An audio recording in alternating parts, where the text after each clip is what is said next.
all the tendencies go to suggest that unless I decree, let us take the issue of anti-grazing. Somewhere a woman goes to plant cassava, yam, and he cannot reap her sweat because a cattle comes in and eats up all the crops. And the people are saying, ranch, you are insisting that writing or not, that animals must continue to go around to eat up other people's crop. So the animal or the owner of the animal is not the master of the person who, the farmer whose crops are being eaten up.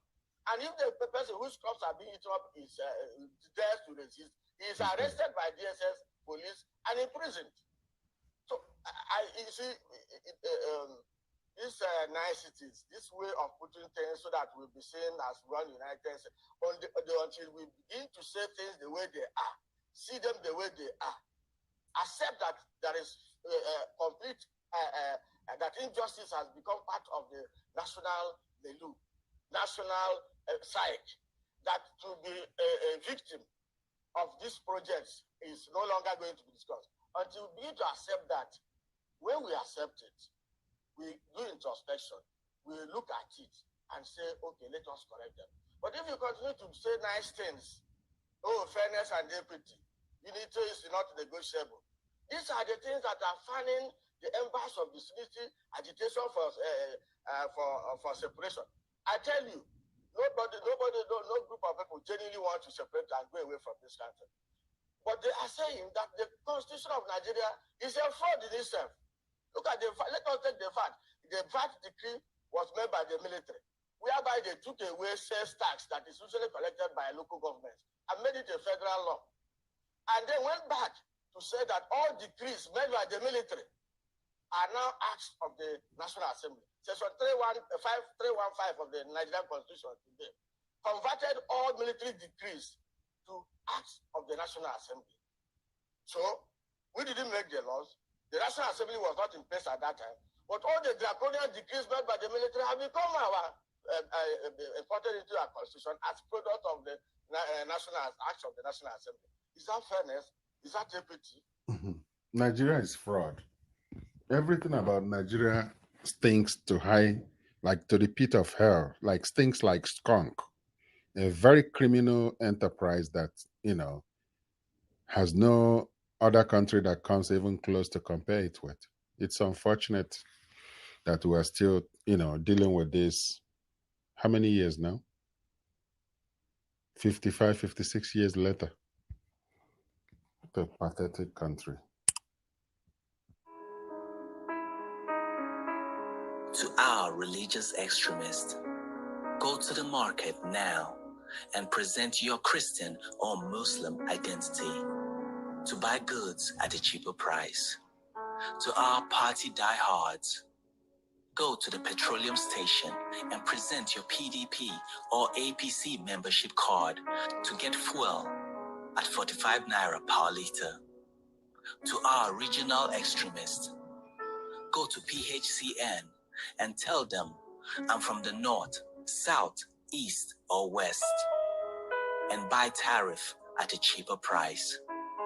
To our tribal extremists, go to the market and tell them I'm Hausa, Fulani, Igbo, Yoruba, or any tribe in Nigeria, and see if they will sell you a bag of rice at 7,000 naira.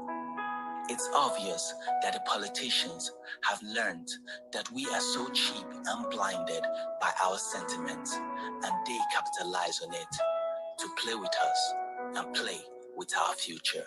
We are all suffering today. We are united in hunger. We are friends in poverty. We are neighbors in pain. We are relatives in bad roads. We are partners in insecurity. We are brothers and sisters in complaints.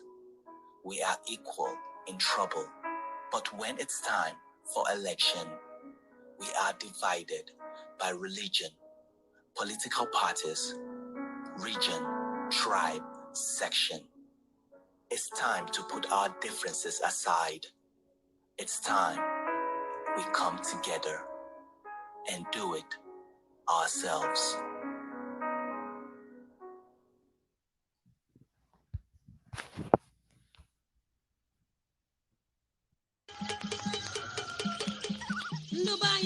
nzukọ onye nụ ya kọla ibe yo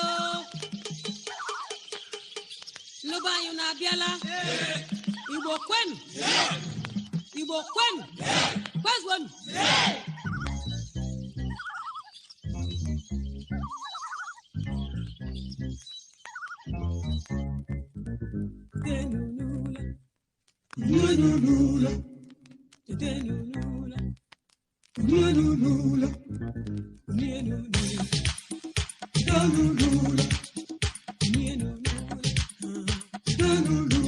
ụmụnne m tetenu ụmụ Igbo kunienu ya n'ụlọ abụ m ofu n'ime unu ewetala m unu ozi ọma ya n'ụlọ ọkwa ozi ndozi n'ozi ịfụnanya ka m wetala unu ọ bụ gịnị tela anyị yo ọdịda nke ahụ chetakwa na si n'ife adịrọ ozi ka ọ dị mbụ ọ gịnị kpatara ha ọkwa sisisi ọkwa gbogbogbò ọkwa hụhụhụ oge ndozi elugo oge mkpalụ elugo oge ịfụnanya elugo biko piano piano unieno unieno ka anyị wee n'ofe obi na-eme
ụmụnne m ọkwa ofu ka anyị bụrụ onweghị ife dị iche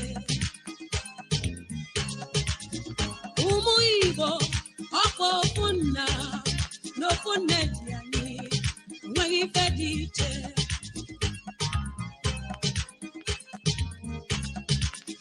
ọ gịnị butere anyị esemokwu nke ahụ ọ gịnị butere anyị iru ọjọọ nke ahụ biko biko biko bịa bịa bịa bịa nụ ka anyị were ofe obi na-eme anyị bụkwanụ ndị ọma anyị nwekwanụ ire ọma bịa bịa bịa bịa nụ biko oge esemokwu agafego oge nkọta agafego oge mmebi agafego biko nụ chetakwanụ si na onye kwe chi ekwe anyị ekwela unu ga-adịla anyị mma senu maka na onye dara tata n'oge emekwu n'echi maka na Ojukwu oh yes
Where do Christians suffer the worst persecution in the world?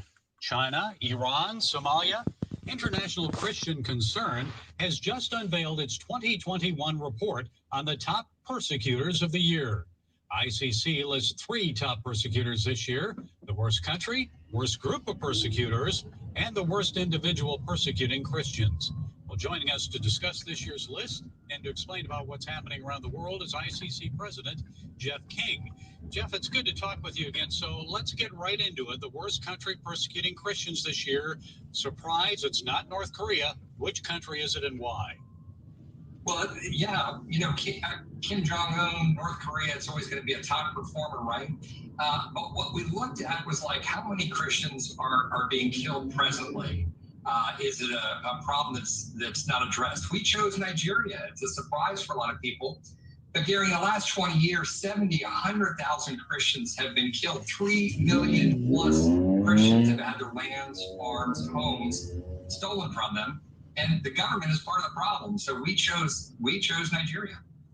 Well, I know a lot of people say Nigeria, you know, that's just Fulani herdsmen and so forth, but it goes well beyond that. Tell us a little more. Well, this is the problem. You know, we work in Washington, D.C., and we're working with the government. And so that's the line that comes from the Nigerian government. They want to frame this as a conflict between farmers and herders. It's not a conflict. It's a one-sided war. It's a genocide against Christians. There's Boko Haram also, but the Fulanis have done much more damage. The Fulanis are going in. These are armed groups that go in and shoot up Christian villages and take their land. And what's going on is it's a war that never ends, is never addressed. The Nigerian military never goes after the attackers. There's no arrests, there's no battles, there's nothing. And the reason is that, look, Muslims are in control of the police, the army, and the intel agency. So the whole security apparatus of Nigeria is controlled by the Muslims. And so the fix is in is the phrase. It's like it never gets fixed. It's never addressed. Nothing ever happens. Okay, Jeff, let's move on then and discuss the worst group persecuting Christians this year. It's not Boko Haram or Al-Shabaab. Who is it? What are they doing? Well, it's the Taliban. And Gary, you know, look, the Taliban has been, you know, torturing, murdering Christians for years. The problem is that now they are in control of a state and they have a potent intel security apparatus set up by us, but now they're in control of it. They're calling Christian leaders. We know you. We're watching you. We're going to come get you. They're going door to door. And unfortunately, just this past 2 weeks, they grabbed the first Christian. And what happens is they'll torture him. They'll find out who the other Christians are he knows. And that if he won't turn back to Islam, they'll kill him. And there's going to be a whole bunch of that. Well, a lot to pray about on that. Now, the worst government leader or person persecuting Christians, it's not Canada's Justin Trudeau for shutting down churches and arresting pastors during the COVID pandemic. So which government leader did you list as the top persecutor targeting Christians and why? Well, you already nailed it. It's North Korea and it's Kim Jong-un. So either the country or he are going to show up in the top list. But look, the whole North Korean state exists to serve him and to keep him in power and the Kims in power. So we chose him as the individual doing the worst job against Christians, doing the most persecution against Christians. I think people know it, but look, if a Christian is caught with the Bible, if they're a real Christian, the regime will take 3 generations of one family and stick them in prison for life. And these are prison camps that are designed to slowly kill off people. And of course, we know that you have to worship the leader there. Juche is their faith, and that's worship of their leadership. I know there are many other countries of concern, especially, let's say, India, where attacks against Christians are on the rise. Tell us what's happening there, Jeff. Well, India is especially disturbing, Gary, because India has a constitution that guarantees religious freedom, and they have a tremendous track record. But what's happened is you have some hyper-nationalists, some fundamentalist Hindus that have gained control. The Prime Minister Modi, is a radical Hindu. His party, the BJP, these are radical Hindus. They believe quite fervently that India is only for Hindus, and in India and Hinduism are fused, and there's no room for anybody else, and they're doing everything they can to slowly strangle Christianity. You won't hear it from his lips. He's a smart politician.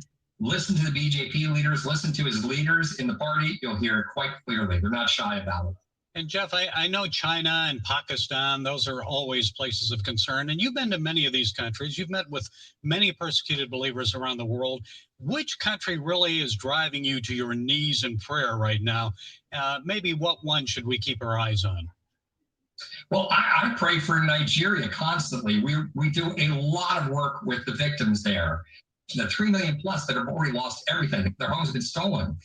70 to 100,000 killed. The government is part of the problem, because just like you said, the government says this is just herders and farmers. It's a conflict. It's nothing but, and they are complicit in the attacks on Christians. Okay, I know that you're hoping this report will put more pressure on these governments to affect change. Jeff King, president of International Christian Concern. Thank you, Jeff, for sharing your time and insights. We appreciate you and the work you're doing. Love you guys and what you're doing. For as long as Nigeria continues in the drift that it's been on in the last 6 years at least, since Major General Muhammadu Buhari came to our office, through weeping and wailing and crying and lying. We will continue to make known what's going on with Nigeria globally, and they will not have any sleep until we'll know what sleep is. They will never rest until we know what rest is. Their terrorist activities will continue to go global, and they will be humiliated.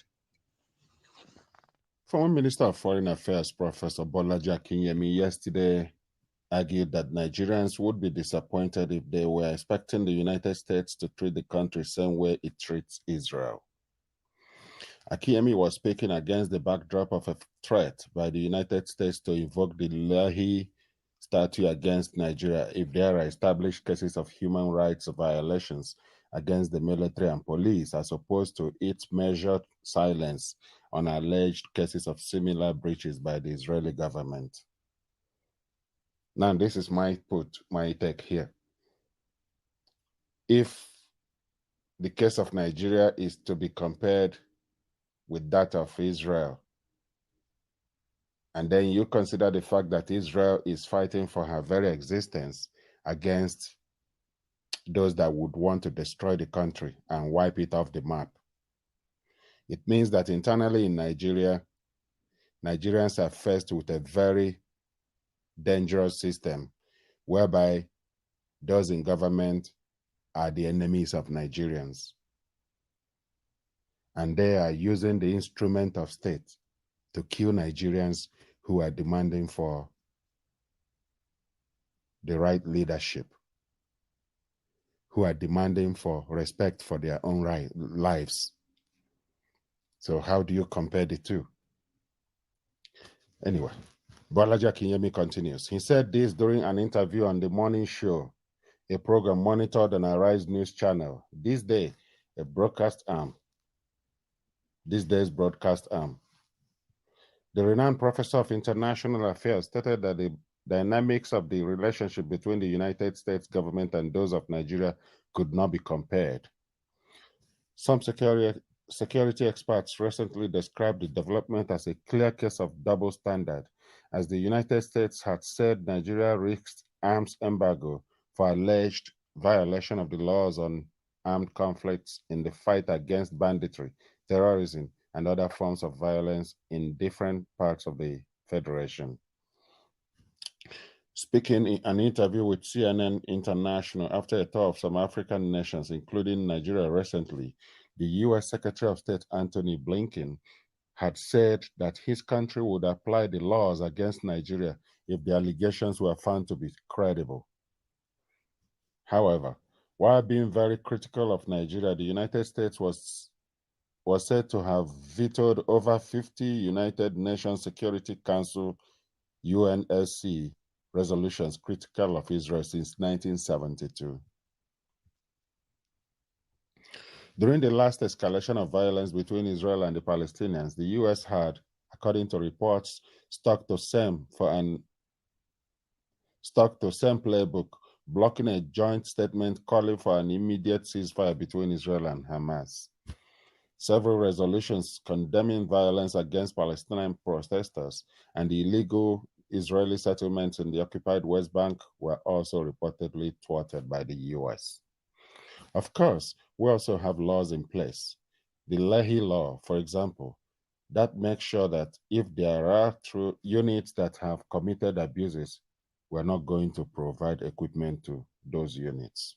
If there is genuine transparency, accountability, and change that follows from these incidents and these abuses, I think that is very important, not only to our administration, it is also important to the U.S. Congress in making judgments about continuing to assist the security forces, Blinken had explained. But Akinyemi, during the interview, maintained that Nigeria would continue to be disappointed if it expected the same treatment given by the United States to Israel, stressing that the Jewish people in America are a very strong voice to be reckoned with. Again, here is my take. The Jewish people in the United States indeed are a voice to be reckoned with. Are the Nigerians in the United States voice for Nigeria, or they are actually exposing the crimes of the Nigerian government against the people of Nigeria? See the difference? The difference is so clear. The voices that are now coming out, Nigerian voices, are on side with the people of Nigeria, the indigenous people. They are the ones that were protesting in the US, and Nigeria went to recruit foreigners, paid demonstrators to counter the genuine aspirations of Nigerians at the UN. He said, look, you will only break your heart if you expect the United States to treat you the way it treats Israel.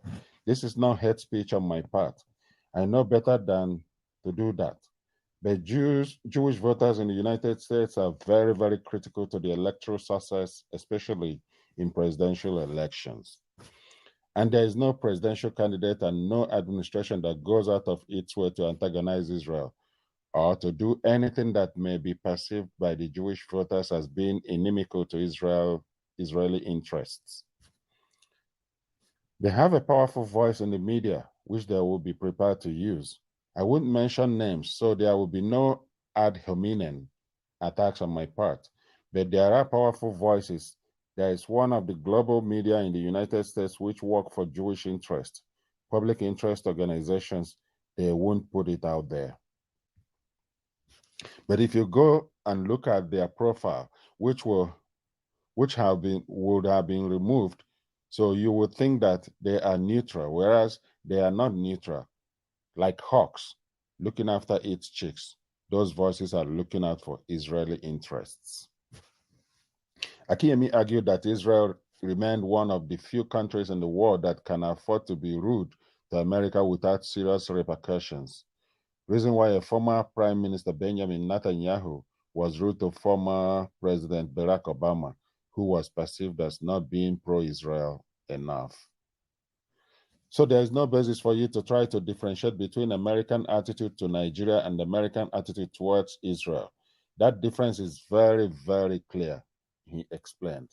He said it was a positive move by the Biden administration to remove Nigeria from the list of countries that muffle religious freedom, in line with the new American government's branding of being seen as highly democratic.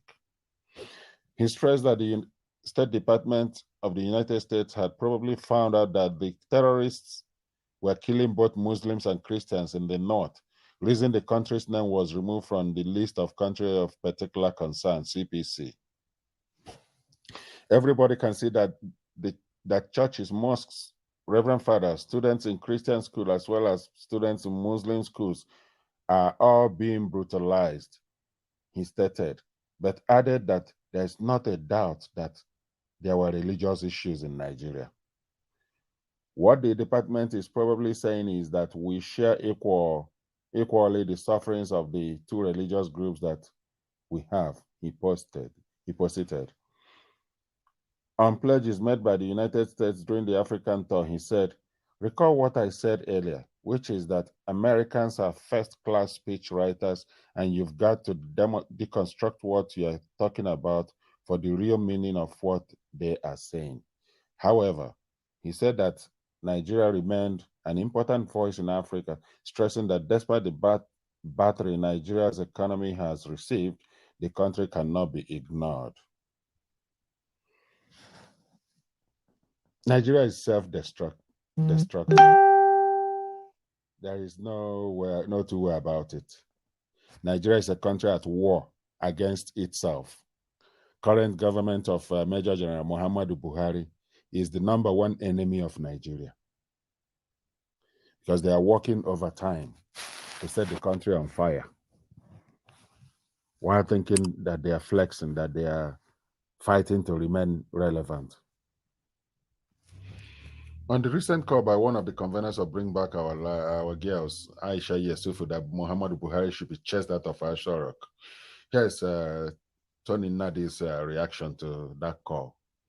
Buhari is merely one of the most poignant symptoms of the deadly element we must find immediate cure for. It will be a strategic error to expend the scarce energies required to extinguish the source of the deadly element on just one of the many symptoms. That element is the Caliphate-imposed 1999 Constitution. The remedy lies in taking down the instrument itself, not in trying to oust one of the many evils it enables. Aisha Yusuf is one of the champions of Bring Back Our Girls hoax that foisted Buhari on us all in 2015.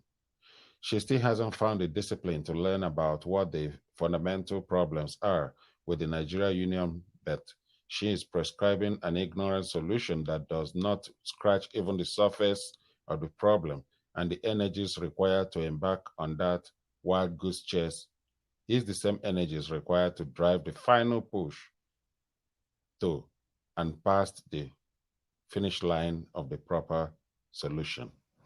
So it's the Constitution of 1999 that we should be going for. Once that is dealt with, every other thing will be looked after. Listen to Pastor Paul Adefarosi speak on Plan B. And remember that prior to this, he has spoken severally about the Nigerian Constitution being a fraud, being a scam, being a sham. He is now talking about what will happen in the future if a binding referendum do not happen in Nigeria to sort out the constitutional crisis, the constitutional dispute.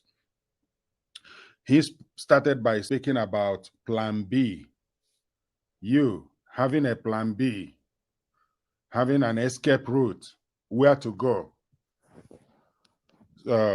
Enjoy listening and listening to what the comedian has to say about this. Mekoyo. Now, I want everybody to calm down. Pipe low. Just watch this video first and hear what this Pastor Adefarosi, everything they talk. I bring you greetings from Pastor Ifai, who's busy taking care of a frontier of our world and preparing our escape route.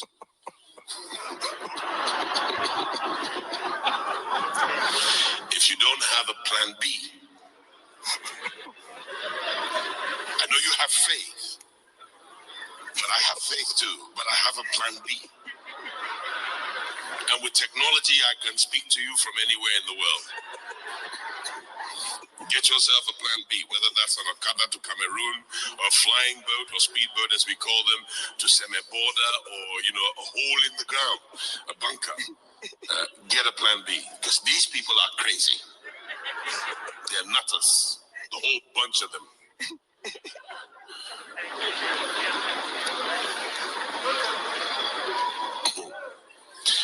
And wait and watch the signs, because it can happen like this. God. You don't do. He said you put their head not correct. You be like, now they don't understand the thing. Their head not correct. These people feel start fighting anytime. If you want to run. These people, when I talk and say we got opportunity to jackpot, make it jackpot, and I tell me say, if everybody run, who is going to take care of the country? Who is going to fight for this country? I know somebody has to fight for this country, but the truth is this: there are those who are born to fight, and there are those who are born to clap. You understand? But wisdom, they say, is profitable to direct. Yeah. You know this statement? They say, no place like home. It is sweet for mouth if you dey abroad. Some of the people that are saying, let's stay together and fight for this country, let's stay together and fight for the unity of Nigeria, most of them, they're abroad. They're abroad. If you have opportunity to jackpot, run. Now listen to you, Lo. You, they talk, say, if we are not going to jackpot, I'm the man sent by God. You are the man sent by God. Fight for the nation. A lot of people want to run. Me personally, not be say I want to run, no. You understand? I'll just discharge more. Not be say I go run. I go just that they pray for now. You understand? Because this country, people when they talk there was a country, we not understand what it means. It simply means this country don't end since. You understand? Now the remnant will they live it. If you have an opportunity to run. No. In Genesis 12:1, if I'm not mistaken, God tells somebody, say, come out for this place. Go where I want to show you. If not Canada, God won't show you. Run, go. This country not be. The few people are going to say we have to stay and fight for this country. Then they chop belly food. This country, when people they chop belly food. Now you know say we are going to, if you have opportunity to run. No, not listen to anybody. You understand? Travel, go abroad. No, I know I go see smart way. Allow Mohammed don't come out and say if anything happens to Nigeria, our professors will be selling toothpick in Togo. My question is, even the Nigeria where they are they not worse than people who are selling toothpick in Togo? Yes, now, a nurse who travels from Nigeria and go abroad, we go there, gather enough money, build house, buy car, and take care of family. But a doctor, qualified doctor, surgeon in Nigeria, not fit parent. If you have opportunity to run, no. Because where this country they go now, so. The 1999 constitution is still in existence. The northern part of Nigeria will always dictate who becomes the president of Nigeria. And it doesn't matter where that person comes from, that person must dance to the tune of the northern Nigerian elite or expectation. Let me repeat that again. I said, as long as the 1999 constitution is still in existence in Nigeria, the northern part of Nigeria will dictate who becomes the president of Nigeria. And it doesn't matter where that person comes from, that person must do according to what they want. That is a basic reality. Essentially, the rest of Nigerians are slaves to the Fulani in Nigeria. The rest of Nigerians are effectively their slaves. It's up to us to wake up and realize what is happening and do the needful.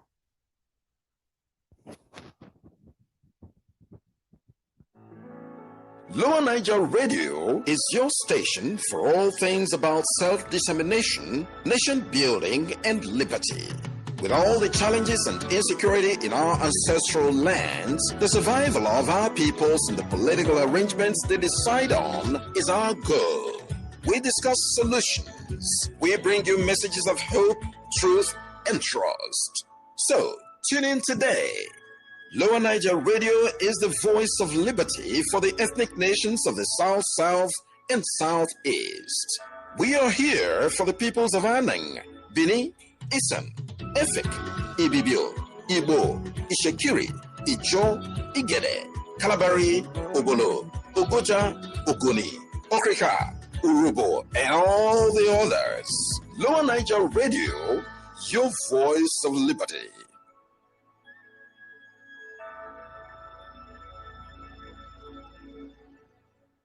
Lower Niger Radio, your voice of liberty.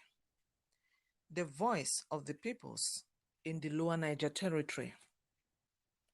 Today, we look into some current affairs. As we all know that Nigeria, as currently constituted, is supposed to be a secular state. But in practice, it is very far away from the reality. The 1999 imposed constitution is a master slave document, and that makes it a monster. And it has become toxic to the indigenous peoples. And the peoples in the Alliance territory are saying that 1999 constitution must be decommissioned. Christians are relegated to the back seat as infidels and slaves. So, we want to roll out some facts that most of the strategic positions and appointments are controlled by the Northern Fulani Muslims. And the examples abound. Number one, the President of the Federal Republic of Nigeria is a Fulani Northern Muslim. Senate President is a Fulani Northern Muslim. Speaker of the House is a Muslim, but from the south. The Deputy Speaker of the House is a Fulani Northern Muslim. The Chief of Staff is a Fulani Northern Muslim.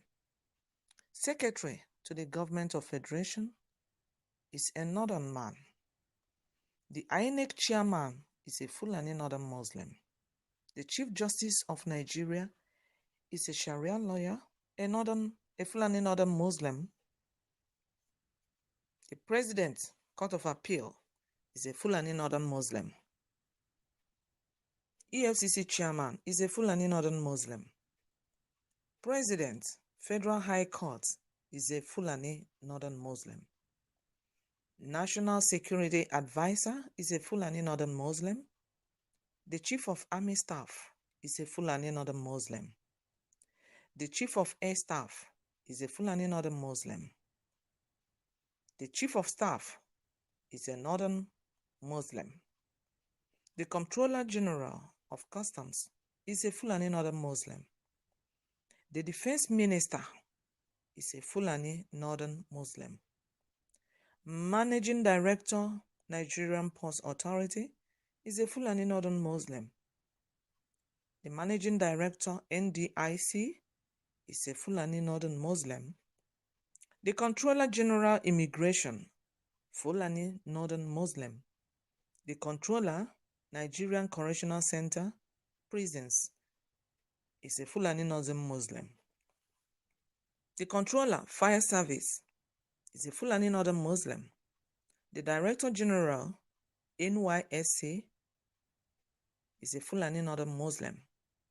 In addition to the above, the highest looters are found in the north, mostly Fulani Muslims. The richest in Africa, Aliko Dangote, is a Fulani Northern Muslim. 85% of petroleum marketers is a Northern Muslim, maybe dominated by the Fulanis. 80% of oil block owners is a Fulani Northern Muslims.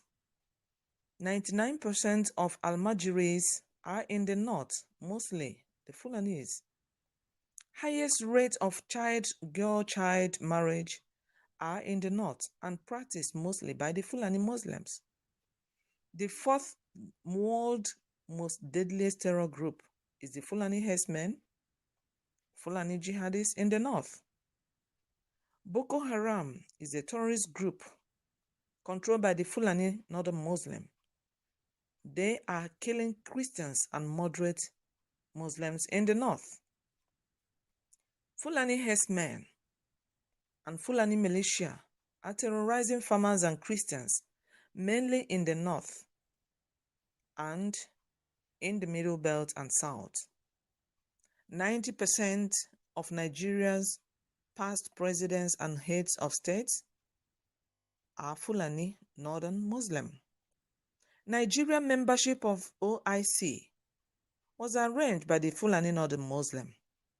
The poorest states and educationally backward areas are in the north, controlled by Fulani Northern Muslim.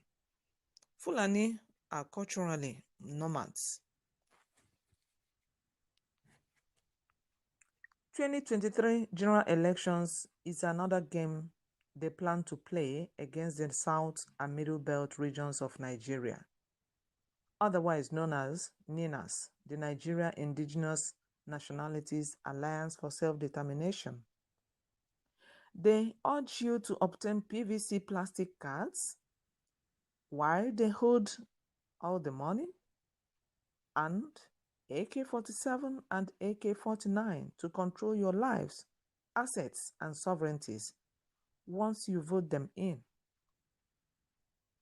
So, why should you allow yourselves in the South and Middle Belt regions to keep empowering the Fulani Caliphate domination by participating in the general elections that renew the life of the same Caliphate imposed 1999 fraudulent constitution?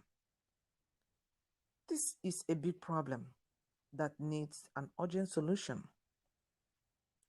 So, the Nigeria Indigenous Nationalities Alliance for Self-Determination, NINAS, has offered a legitimate non-violent strategy, and it is a movement of the owners of the land.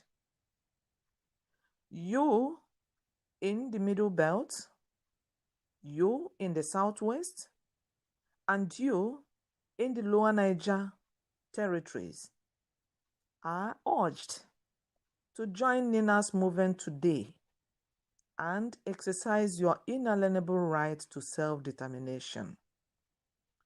Power belongs to the people. Power belongs to the people. Join the movement today and say no to 2023 general election. Say no to 2023 general elections. For more information, visit the websites www.ninasvoice.org and www.lowernigercongress.org. Thank you for listening, and tune in always and listen to Lower Niger Radio, your voice of liberation from enslavement. Apparently, it is your voice of liberty. And ramifications.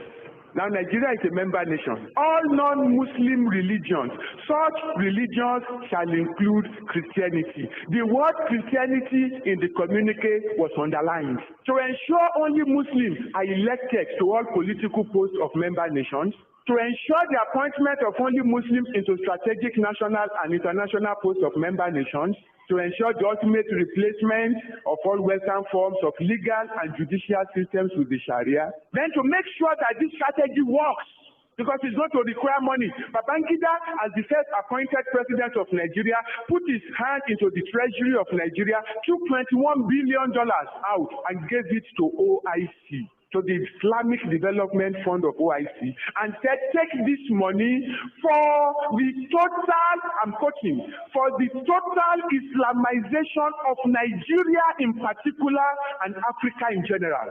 Babangida paid $21 billion of our money to turn Nigeria into an Islamic nation.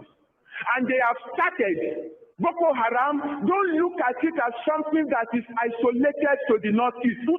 It is meant to cover the entire nation until Christianity is eradicated in all its forms and ramifications. Now, this was not mentioned in the introduction because I don't think that is something that I want to talk about, but I just have to mention it. So God told us to go to Turkey and learn certain things. September last year, God spoke that if care is not taken, in 30 to 40 years, Nigeria will be like Turkey. And God told him, go and learn what happened to Turkey. Now, Turkey used to be 100% Christian. Today, Turkey is 96.04% Islam. Christianity in Turkey is 0.21%. And God is speaking that if you don't take care, Nigeria will end up like Turkey. Christianity was in Turkey for 1,123 years. Islam uprooted it. Christianity in Nigeria is 172 years old. If we take the starting date from 1842, when Methodist Reverend Bach Freeman arrived in Badagry, you will remember that the Catholics came first in the 13th century. They did some church planting around Warri and Benin Kingdom. They left in 1622. Then the Methodists came back in 1842, about 200 years after that. Now, it is that coming of the Methodists that has now developed to what we have as Christianity today. So effectively, Christianity in Nigeria is 172 years old. Now, the point is this: if Islam can uproot the one that had been planted for 1,123 years in Constantinople, tell me, they can't uproot the one that is just 172 years old. As a matter of fact, the spiritual foundation of Turkey, Nigeria does not come near it. Because the 7 churches that Jesus Christ wrote letters to, in Revelations 2 and 3, all those 7 churches were located in Turkey. All those 7 churches. Apostle Paul, the champion of the church, was a citizen of Turkey. The Macedonia vision that Paul saw, come over to Macedonia and help us, Paul received it in Turkey. Turkey had solid Christian foundations. Islam uprooted everything. So if the Nigerian church is deceiving itself, hey, there is fire on the roof. Oh. We go to the north. It's not that I'm living in Lagos, somebody is bringing information. I go there. To Maiduguri, to Kaduna, to Kano. I go to meet the Christians who are being persecuted. And I must protest that the church in the south is a selfish and a wicked group of believers because you abandoned the Christians in the north. Look, God is the God of justice and God is the God of judgment. Let's not provoke him to repay us with our wickedness. Because if God looks at what the Christians in the south have done to the Christians in the north, he will fold his hand and allow Boko Haram to deal with us. We have to go to US. We have to go to Canada, to Poland, to Australia, to New Zealand, to raise Christians that will help and support Christians in the north. Nigerian church is not lifting a finger. It's not that you don't have money. The Nigerian church has money, but they help nobody. They only take and take and take. They don't give jack. I have to skip some things. The sin of irresponsibility. When God spoke, he said the Nigerian church is guilty of the sin of irresponsibility. So the church in Laodicea, God says, you are blind, you are wretched, you are naked. So the church in Sardis, God says, you have a name that you live, but you are dead. So the Nigerian church, God says, you are irresponsible. What Yoruba is called Oniranu. We have been given so much, we have delivered so little. We only think about ourselves. We are consumed with our comfort.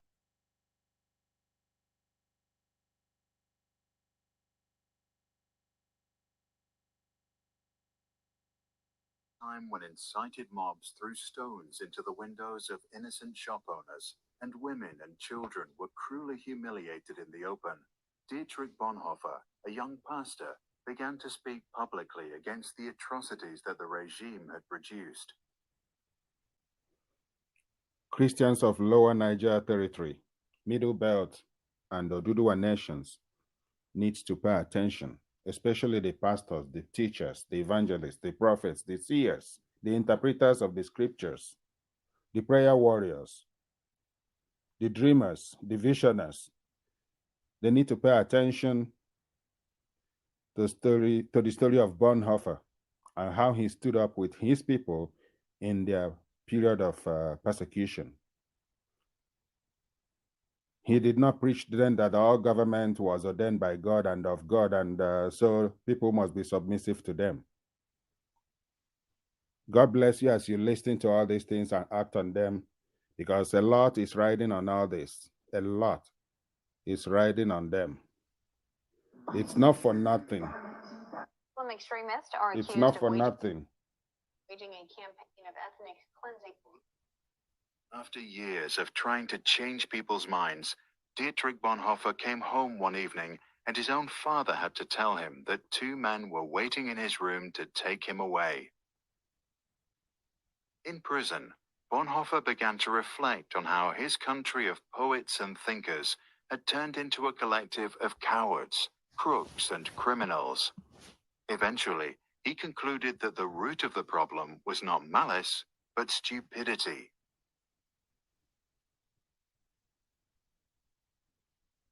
In his famous Letters from Prison, Bonhoeffer argued that stupidity is a more dangerous enemy of the good than malice, because while one may protest against evil, it can be exposed and prevented by the use of force.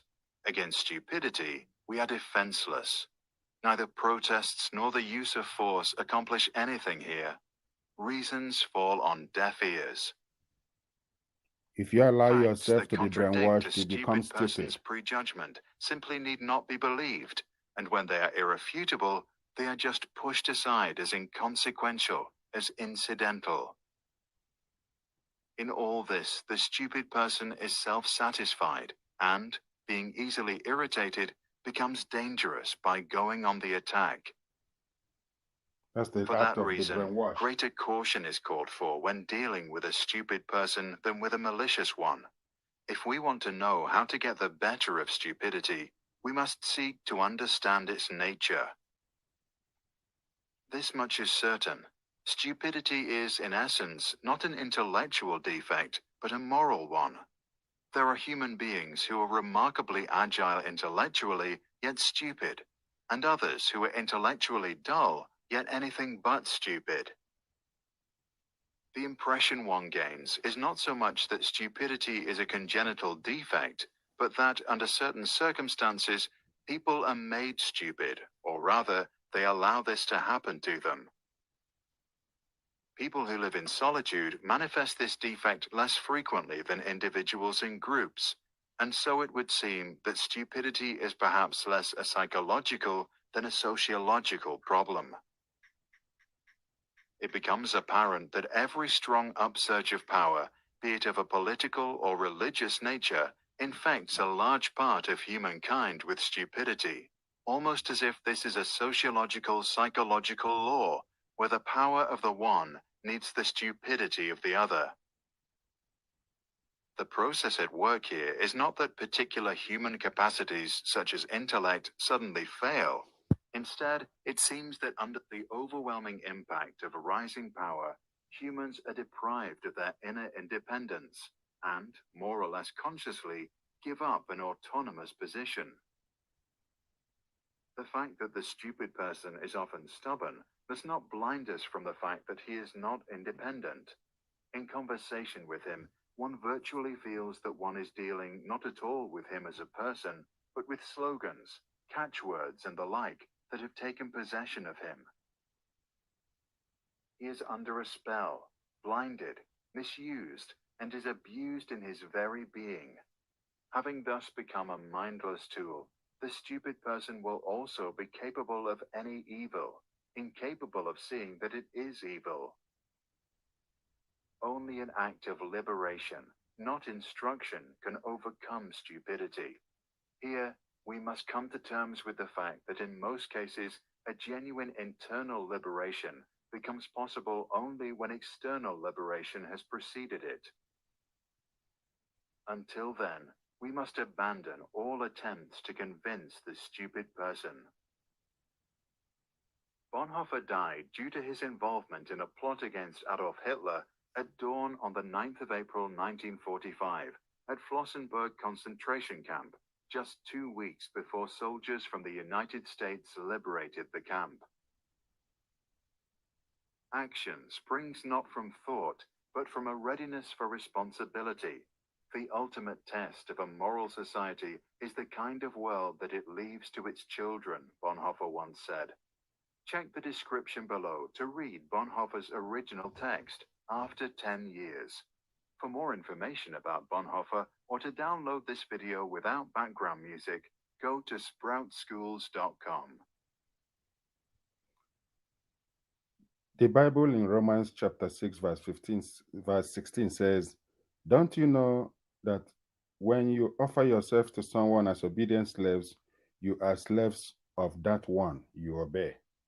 Whether you are slaves to sin, which leads to death, or to obedience, which leads to righteousness. That's up to you." So we are fully responsible for how we submit ourselves to others, to obey them and to follow them, even when it's clear that they are being lied to. You still follow that direction. You are getting lost deliberately. You are responsible. You're on your own, essentially. Nigeria jaga jaga, everything scatter. Come on, this suffer. Bossa, gunshot in the air. I beg, which kind abomination be this one? Where common manager for company go carry the owner, tie him with rope, throw him inside prison, and take over in business. Where you don't see this kind of abomination before? Hey, only for Niger. True. It don't dey show back and say Nigeria know the ruling people well. The country know they benefit anybody. Now him make Nigeria they crawl for belle like snail. They follow other small country them for back. Now him make them they call us the capital of poverty in the world. Chai! Shame on Nigeria. I beg. Enough is enough. Because of this reason, the indigenous ethnic nationalities of Middle Belt and the South, under the umbrella of the Nigeria Indigenous Nationalities Alliance for Self-Determination, NINAS, they don't join together on 16 December 2020 to declare a constitutional force majeure, CFM, over a sovereignty quarrel, where then they ask only two questions. One, which time we take submit ourselves, our land, our assets, even our natural treasure into the force by force Nigeria Union? Hey, which time self we follow make for ourselves the year 1999 Nigeria Constitution? All na lie, all na story, na daylight robbery be this yo. But we get work to do for inside all this matter. Oh yeah, this one na must to make we join hand sharp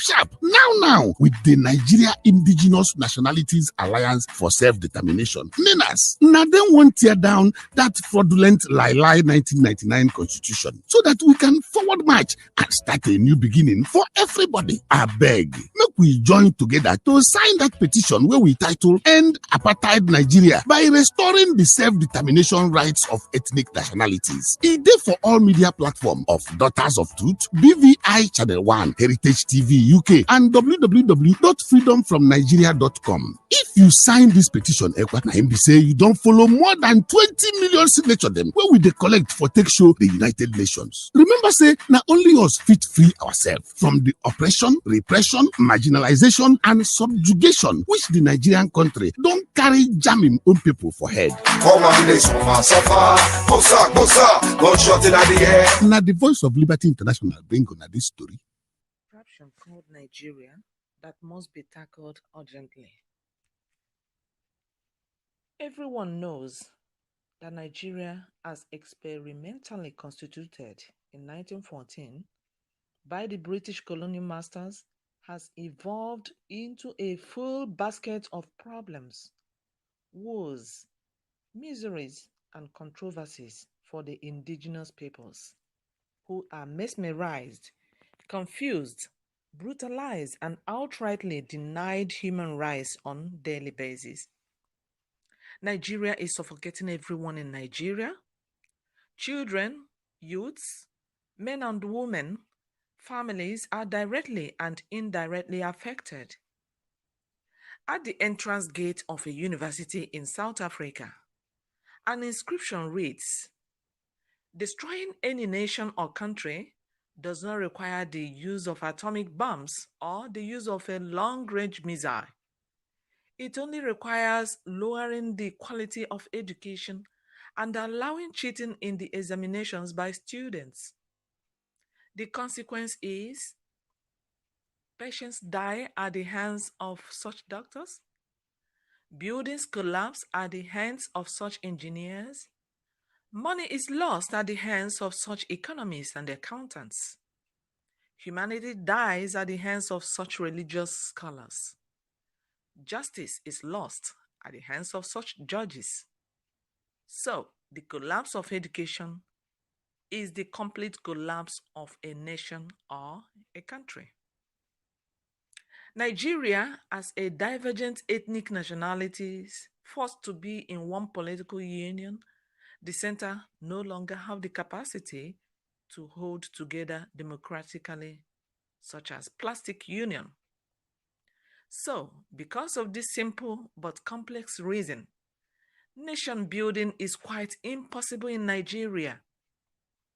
Indigenous peoples, their sovereignties, assets, and resources are being hijacked by the Fulani Caliphate through an imposed 1999 fraudulent constitution. So the Fulani Caliphate dominates and rules over the rest of us as infidels. The same Sharia Caliphate are also feudalists who believe that all men are not born equal and that they are born to rule over the rest of us in the toxic Nigerian Union. As a consequence of this feudalist worldview by the Sharia Caliphate, which translates to a master-slave society, the insistence by the rest of Nigeria on democracy, which is premised on the equality of all men, translates in the imagination of the Sharia Caliphate to a direct challenge on their master-slave worldview, and therefore an affront against the master by the slave, which is punishable by death. The situation to the majority of the people, the South and the middle belt of Nigeria precisely, therefore, is that of being guilty on two separate counts that each carry death penalty. A lot is very wrong with the current fraudulent constitution that does not allow for referendum for self-determination. Consequent on this fraud are a lot of hunger, hardship, anger, unemployment, frustrations, killings, corruption, injustice, nepotism, subjugation, marginalization, insecurity, political rape, election manipulation, ethno-religious killings, economic conspiracy and strangulation, and so many other human casualties. All these woes are traceable to this 1999 fraudulent caliphate-imposed constitution, and this is untenable.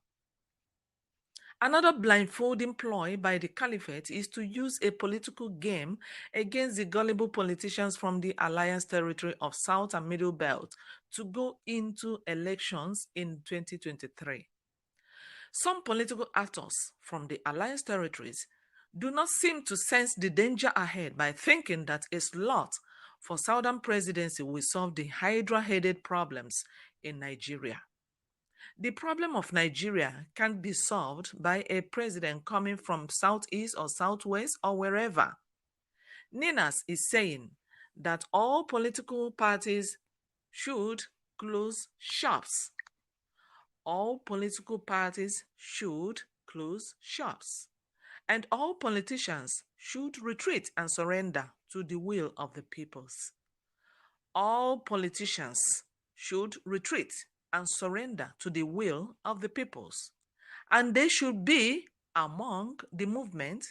They should join the movement of the peoples to decommission the fraudulent 1999 caliphate-imposed constitution because it is not paying any person good. And the people say no more elections under the current 1999 fraudulent caliphate-imposed constitution. The peoples say all the ethnic nationalities which make up the peoples say no more elections under the current 1999 fraudulent caliphate-imposed constitution. Power belongs to the people.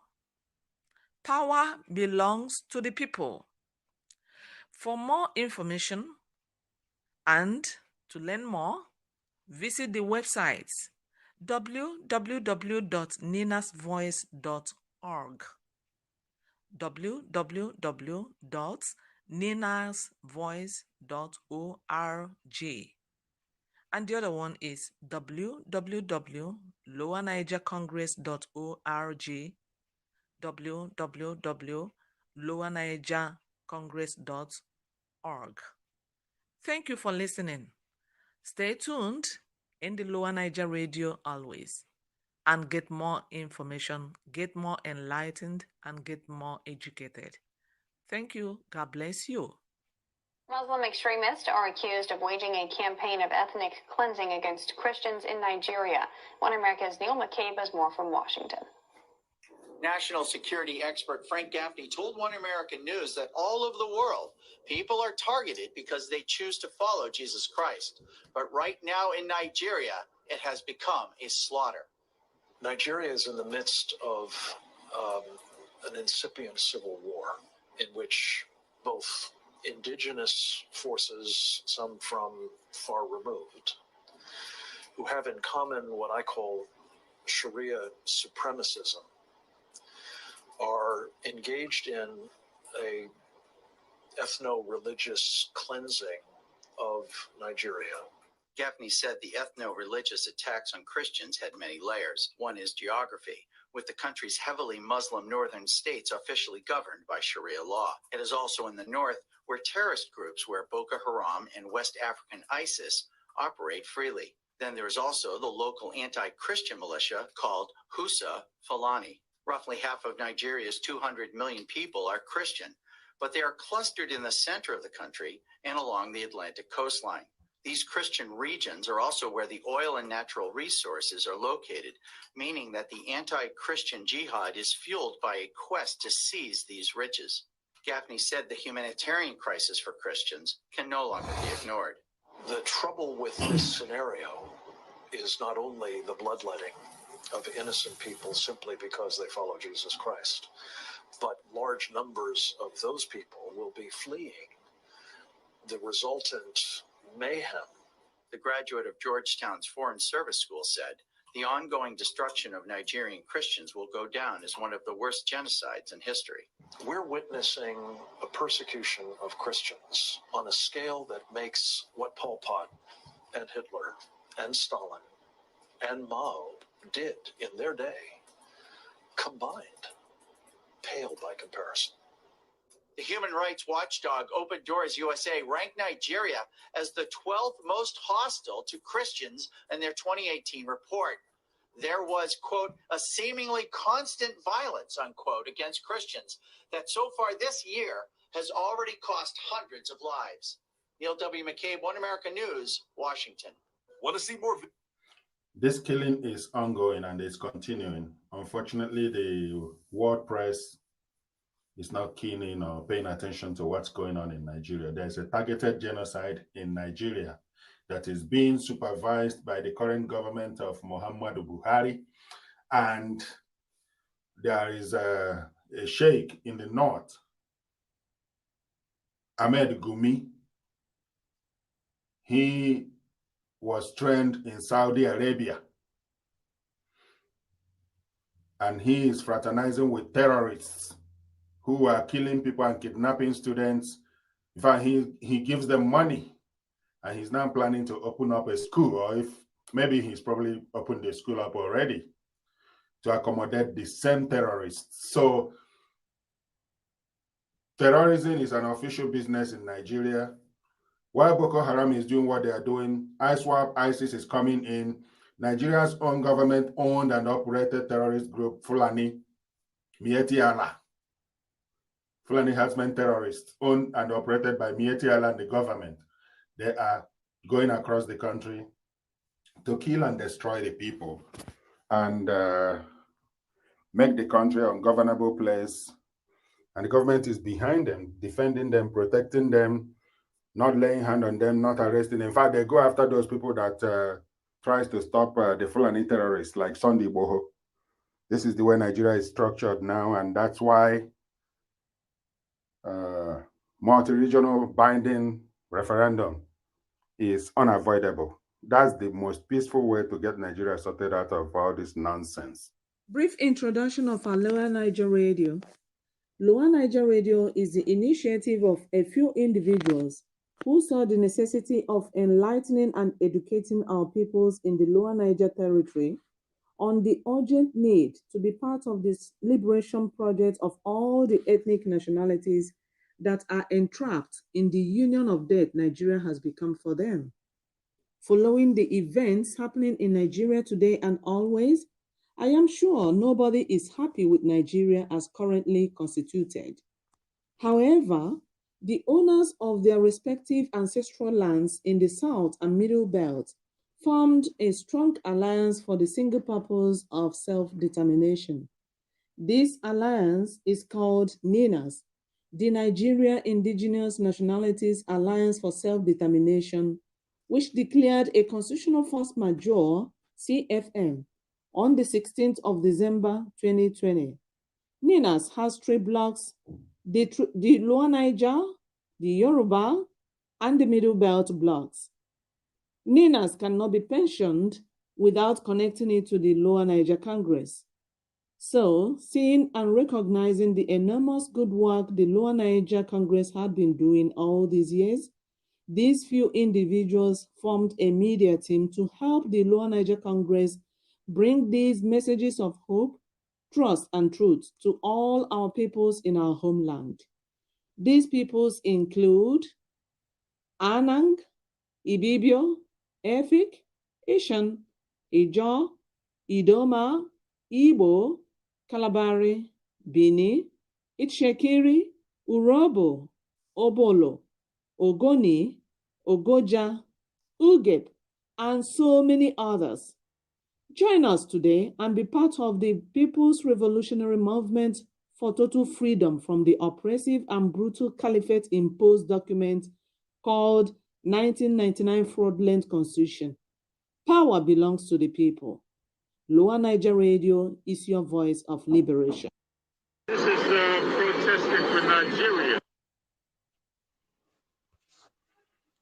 Listening as an American was being interviewed by a member of NINAS during the UN General Assembly in New York, where Nigeria government went to hire foreigners to counter-protest the justified right of citizens to protest against their government's mishandling of what's supposed to be a country. That's what NINAS is all about, to arrest the drift going on in Nigeria.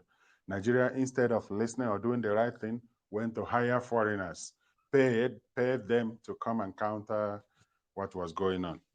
And the man was interviewed. Oh, for Nigeria? Yeah. For a stronger Nigeria, say Nigerian Christian, not target of genocide or ethnic cleansing. So what part of Nigeria are you from? You're not in Nigeria. So how then you're not in Nigeria and you're protesting for Nigeria? Well, anybody's black, you know what I'm saying? I protest for them. Well, you know, when you got to protest with the information and the stuff that is happening. No. So how do you know that Nigerian Christians are not the target? How did you know that? I don't know. So why didn't you have the placard? Well, look, I'm going to tell you something. Me, I protest for anybody. I help a lot of people. So you were paid to do this? Yeah. Or you were paid to do this? Yeah, I just joined in with everybody. Because you did not know. Black, white. No, I understand. It is good to support brothers, to support the culture, but also it is also good to protest and pass the right information. There's a lot of information going out here. You know what I'm saying? A lot of people twist a lot of things up. Yeah. I don't know for sure. Well, you got to do a little bit digging. However, you know what I'm saying? I'm just here to help everybody out. I understand that. It's not your fault. It's not your fault. You're doing what they ask you to do. Yeah. At least you're paid to do this, and you're doing what you get paid for. No, it's not about pay. You know what I'm saying? It's just about through referendum. Here's an article by Malcolm Omiroho. I don't know how to pronounce it very well. He says to avoid a failed state, Nigerian elites must mobilize and enlighten the youth masses to seek a people's constitution that guarantees justice for all. The Lagos-based lawyer Mark Onomi Hobo has asked and answered the most poignant question regarding the fast progression of Nigeria into becoming a totally failed state in recent years. The learned gentleman asked this question because he sees the Nigerian elite corps, who constitute the intellectual and economic backbone of society, as too reticent in addressing the complex conundrum in which the country is mired. The aloofness and nonchalance of the elite corps enable and facilitate the entrenchment of a corrupt governance order that has, with time, translated into all the woes of today's unitary Nigeria. Onomi Hobo has no doubt that if nothing is done sooner to remedy the situation, Africa's most populous country should become a failed state. He then asks, who will suffer if Nigeria becomes a failed state? He concludes that the same elite corps who prefer to play the proverbial ostrich now by failing to speak out against misgovernance and maladministration of the country should bear the brunt of the existential miseries of living in a failed state.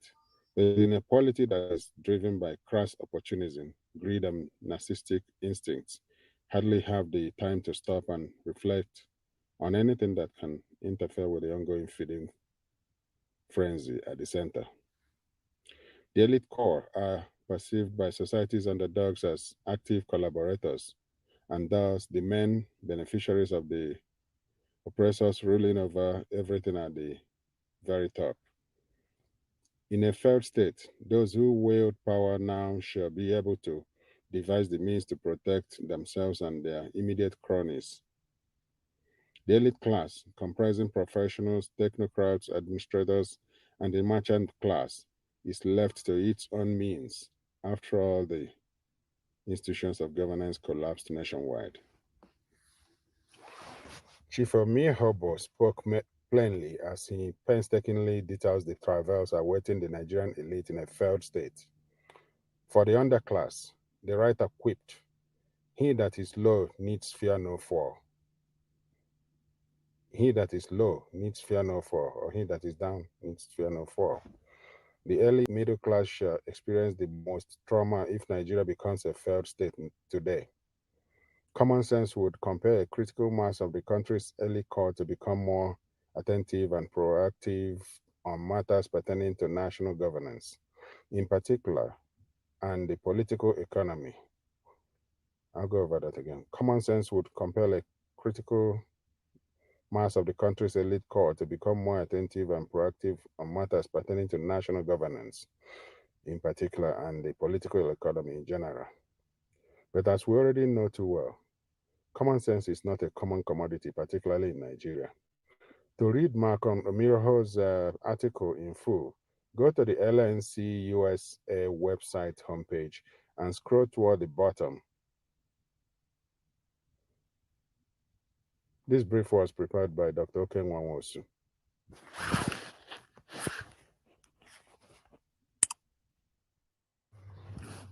On the position of the Igbo traditional leaders and the organized religious bodies, the joint body acknowledges the statement by the Attorney General and Minister of Justice, Mr. Abubakar Malami, in which he affirmed that the federal government was open to a political solution to Mazen Nnamdi Kanu's case.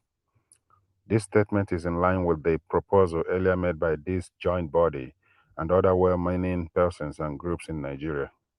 This body therefore eagerly awaits the concrete steps that would be taken in this regard. Igbo traditional and religious leaders made this statement. Now, this press release advertises a tacit agreement between the rulers in Abuja and the Igbo traditional and organized religious institutions to utilize the ongoing trial of Mazen Nnamdi Kanu and the group he leads as an object for seeking a political solution, unquote, to the gridlock in which unitary Nigeria has found itself.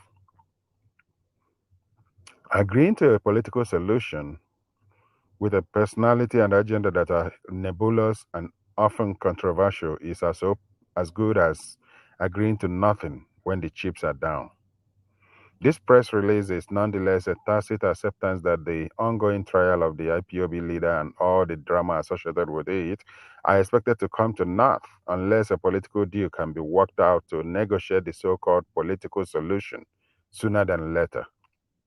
The Nigerian Indigenous Nationalities Alliance for Self-Determination, NINAS, has not only identified the political solution as the abrogation of unitary Nigeria, but has also established a practical roadmap for empowering 200 million fellow stakeholders to retake control of their God-given ancestral lands as an inalienable right. Those who currently expect spectacular outcomes out of the ongoing trial of Mazi Nnamdi Kanu have cause to moderate their optimism after reading through this release from the caucus of Igbo traditional and religious leaders. I counsel those who are seriously looking for a political solution out of today's national conundrum to reach out to the NINAS. They should also become part of the ongoing Constitutional Force Majeure, CFM, by helping to mobilize the largely poorly informed masses at the grassroots. The time for playing to the gallery is over at this juncture. Those who are truly interested in terminating Mazi Nnamdi Kanu's incarceration in Abuja should join the NINA's ongoing endeavor to bring about a political solution to the unitary imposition that has crippled a once hopeful Nigeria. The Constitutional Force Majeure CFM bandwagon should deliver us to the long-awaited political solution.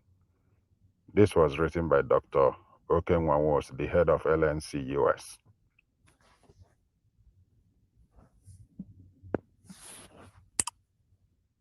Dr. Okpara arrives at Umuahia Ibeku, his hometown, for a civic reception in his honor.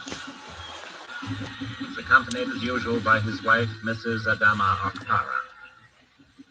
Mrs. Okpara is a dutiful housewife, humble and unassuming.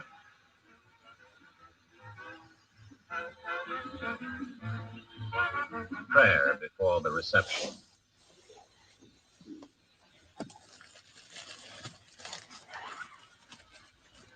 In the address of welcome, read by the secretary of the Umuahia community, tribute is paid to Dr. Azikiwe for appointing one of their sons as his worthy successor. A tiger skin and a cow for the premier. Tiger skins are a traditional gift for gallantry. Mrs. Okpara, in her turn, receives a woven native cloth from the women's section. In response, the premier says that he is the servant of his people, and no servant is greater than his master. On behalf of his wife and himself, he thanks the community for its fine gifts and the kind sentiments expressed in the address of welcome.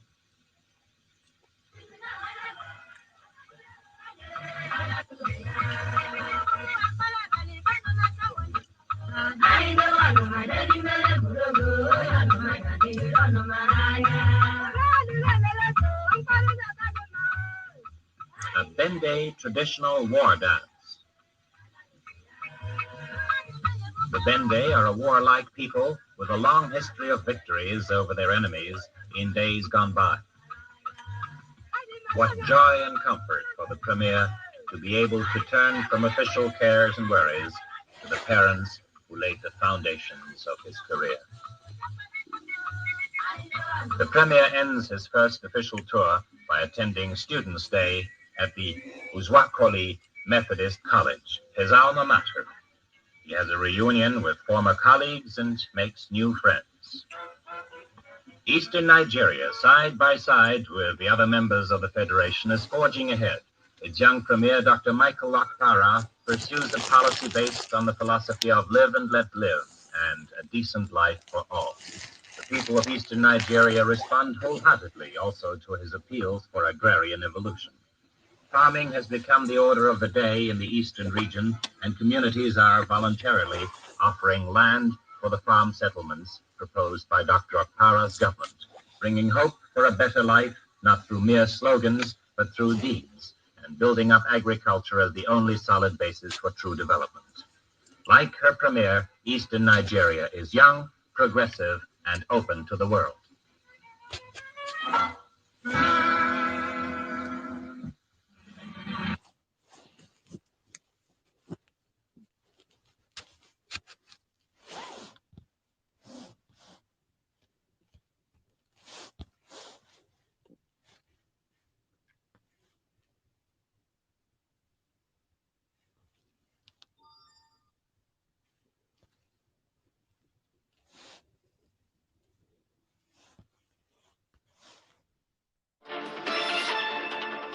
Where do Christians suffer the worst persecution in the world? China, Iran, Somalia? International Christian Concern has just unveiled its 2021 report on the top persecutors of the year. ICC lists 3 top persecutors this year: the worst country, worst group of persecutors, and the worst individual persecuting Christians. Well, joining us to discuss this year's list and to explain about what's happening around the world is ICC President Jeff King.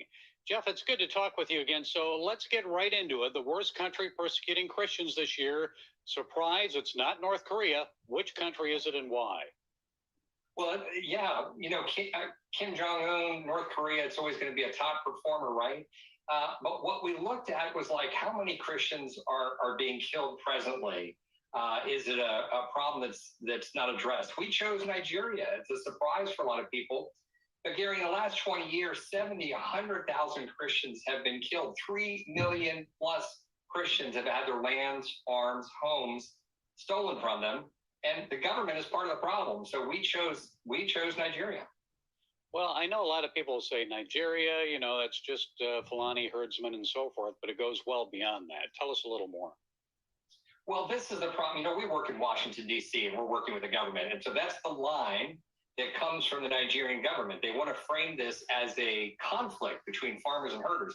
It's not a conflict. It's a one-sided war. It's a genocide against Christians. There's Boko Haram also, but the Fulanis have done much more damage. The Fulanis are going in. These are armed groups that go in and shoot up Christian villages and take their land. And what's going on is it's a war that never ends, is never addressed. The Nigerian military never goes after the attackers. There's no arrests, there's no battles, there's nothing. And the reason is that, look, Muslims are in control of the police, the army, and the intel agencies. So the whole security apparatus of Nigeria is controlled by the Muslims. And so the fix is in is the phrase. It's like it never gets fixed. It's never addressed. Nothing ever happens. Okay, Jeff, let's move on then and discuss the worst group persecuting Christians this year. It's not Boko Haram or Al-Shabaab. Who is it? What are they doing? Well, it's the Taliban. And Gary, look, the Taliban has been, torturing, murdering Christians for years. The problem is that now they are in control of a state and they have a potent intel security apparatus set up by us, but now they're in control of it. They're calling Christian leaders. We know you. We're watching you. We're going to come get you. They're going door to door. And unfortunately, just this past 2 weeks, they grabbed the first Christian. And what happens is they'll torture him. They'll find out who the other Christians are he knows. And then if he won't turn back to Islam, they'll kill him. And there's going to be a whole bunch of that. Well, a lot to pray about on that. Now, the worst government leader or person persecuting Christians, it's not Canada's Justin Trudeau for shutting down churches and arresting pastors during the COVID pandemic.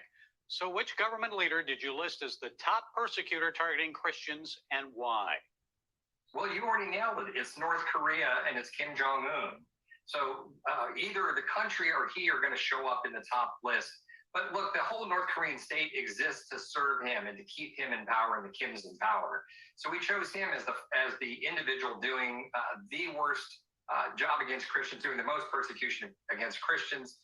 I think people know it, but look, if a Christian is caught with a Bible, if they're a real Christian, the regime will take 3 generations of one family and stick them in prison for life. And these are prison camps that are designed to slowly kill off people.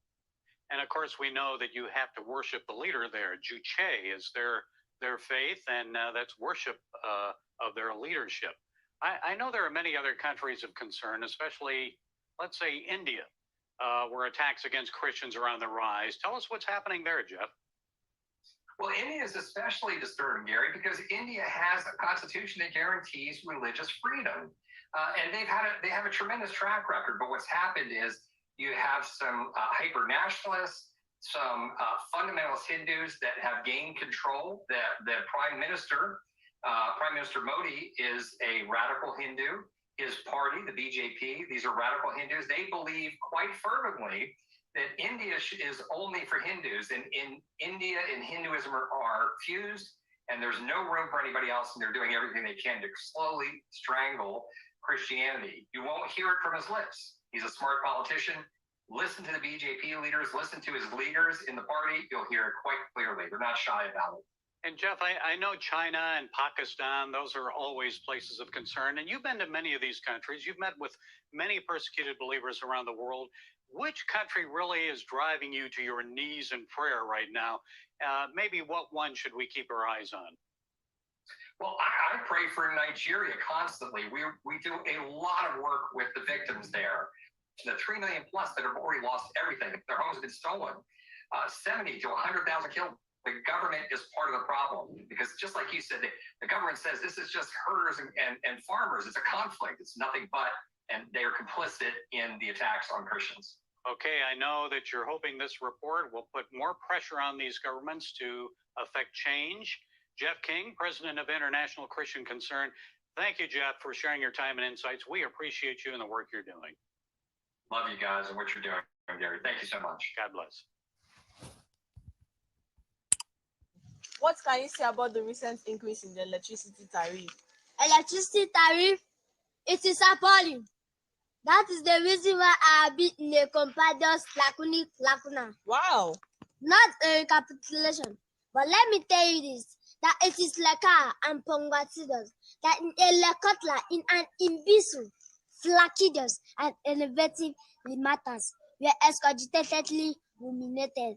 We also eat how the revidistical politicals move from budget disappearance to budget doctoration. Now, we are faced with a duplicating, exasperating, a reverberating, and a homogeneous electricity tariff. And this tariff is emulating with a financial lobotomization. But I pray that this is not ignite a clamorous demonstration.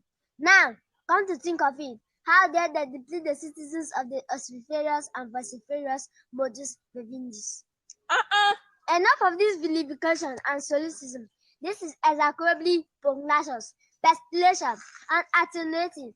Imagine the imbibition of the political rodomotives, which has kept us in an urgent humiliation. Why? Now, Nigeria is in a political somnambulism and molocution. Nigeria is in a financial and economic bantigism. Look at the way the game politics has become a vocabulary. What a political holy-poly. What a political hoity-toity. What a political foodie-toodie. What a political hocus-pocus they have come. What a political jabberwocky. What a political publicon. What a political couple de corps. Sir, with this concentration, I ask that you accept my pentination circumlocution. Accept my pentination circumabagos, guadalucans, and madulucans. But I will tell you this, I will not koto in their people. Thank you. I will refuse to koto in their people. Thank you. Lower Niger Radio is your station for all the amazing topics on history, culture, and self-determination. We discuss ways we can solve our collective problems created for us by seen and unseen, known and unknown elements. We take you from the starting point to your destination. We promote and uphold our cultural, social, and moral values. Tune in today and listen to amazing personalities and be entertained as well. Lower Niger Radio is your voice of liberation for the peoples of Anang, Bini, Eshan, Efik, Ibibio, Ibo, Ishekiri, Ijo, Igede, Kalabari, Ubolo, Ugoja, Ugoni, Okrika, Urobo, and others. We bring you messages of hope, truth, and trust. Lower Niger Radio, your voice of liberation from slavery. Important clarifications today, November 22nd, 2021. regarding campaign platforms, originally released February 13th, 2021. This public communication dated February 13, 2021 is being reproduced today, November 22nd, 2021 to provide background information on the emergence of the Nigeria Indigenous Alliance for Self-Determination, NINAS, from a clear, cohesive strategic intervention process that dates back to the 1999 imposition of the current Nigeria Constitution. In summary, post-NADECO 1994-1998 and after the countrywide deep consultations that took over 5 years, the Pro-National Conference Organizations, PRONACO 2005 to 2006, was a sovereign conference initiative involving all the nationalities of Nigeria to restore, upgrade, and reinforce the Aburi Consensus of 1967 as basis of the defunct Federation of Nigeria. The MNN Movement for New Nigeria 2006 through 2017 was the implementation phase of the PRONACO Consensus, excluding the Sharia Caliphate, which is the 12 Sharia states in the Ariwa, which had unilaterally seceded from the Secular Union of Nigeria, beginning with at year 2000 when they started declaring Sharia law in the north. The 2007 through 2019 legitimacy suits against the fraudulent 1999 Constitution was instituted by the arrowheads of Movement for New Nigeria, while mobilization continued to rally the non-Sharia rest of Nigeria, South and Middle Belt, into stepping up to take back their sovereignty, hitherto hijacked and confiscated by the suzerainty of unitary Nigeria erected upon the 1999 Constitution. The MNN Lagos Declaration of June 30, 2011 set the parameters for that recovery. Guided by the imperatives of the relevant international protocols, the regional self-determination processes mandated by the said MNN Lagos Declaration of June 30, 2011 culminated in the regional solemn assemblies of 2015, 2017, and 2018 in Port Harcourt, Ibadan, and Makurdi, covering all the nationalities of the Alliance territories. It was the completion of these regional solemn assemblies in 2018 and by the mandates of those regional solemn assemblies that the processes previously being driven by the MNN Alliance organizations since 2006 were taken over by the Alliance of the various regional people's organizations, since the self-determination they all seek is a people's right. Hence, the transmutation of the MNN Organizations Alliance into the Nigeria Indigenous Nationalities Alliance for Self-Determination, or NINAS, in the last quarter of 2018. This was the February 13, 2021 clarification note on campaign platforms. The Lower Niger Congress, LNC, is a platform aggregating the self-determination initiatives of the pre-1966 Eastern and Midwestern regions, South, South, and Southeast, currently fractured into 11 states. As outlined in the first few paragraphs of the Aladima Epistle of 2012, the LNC has a core that reached out and built an intra-regional alliance within the nationalities of the Lower Niger, then the multi-regional alliance that brought in the Yoruba and Middle Belt, MNN, that later bettered NINAS, and the international alliance that extended to the policy beltways of Washington, D.C. and New York. The Movement for New Nigeria, MNN, was an alliance of self-determination organizations across the South and Middle Belt, enlightening and mobilizing the people, ethnic nationalities of the South and Middle Belt being the alliance territory. The Nigeria Indigenous Nationalities Alliance for Self-Determination, NINAS, is an alliance of the people's indigenous ethnic nationalities of the Southern and Middle Belt, who, in response to the invitation of the self-determination organizations of the alliance territory, stepped forward for the assertion of their self-determination rights of the peoples of the Alliance territory, since it is a people's right, as the name shows. MNN was a special purpose vehicle and a decoy to rally those enslaved in Nigeria together to dismantle the apartheid-like 1999 constitution. That task was substantially completed by the December 16, 2020 Constitutional Force Majeure. It is now safe to inform us that in reality, MNN was actually a movement for New Nigeria, and the strategic decoy objectives of presenting the MNN platform as movement for New Nigeria has been fully achieved, and so shall gradually retire the mention of MNN in our public communications and instead focus the attention of the public to NINAS as the alliance that has emerged from the years of painstaking work to lead the people of the alliance territories into the extrication of their sovereignty that has been hijacked and confiscated by the caliphate proprietors of One Nigeria, who seized the carcass of the defunct Federation of Nigeria to erect the toxic One Nigeria since the 1966 demise of the Federation of Nigeria. The MNN decoy strategy information was shared with all the Biafra agitation groups in confidence, but that trust was heinously breached by Nnamdi Kanu, who instead chose to hoist that movement for New Nigeria name tag before his hoodwinked gullibles as evidence that the LNC was working for, heavily financed by the Fulani, to preserve One Nigeria and frustrate the restoration of Biafra, unquote.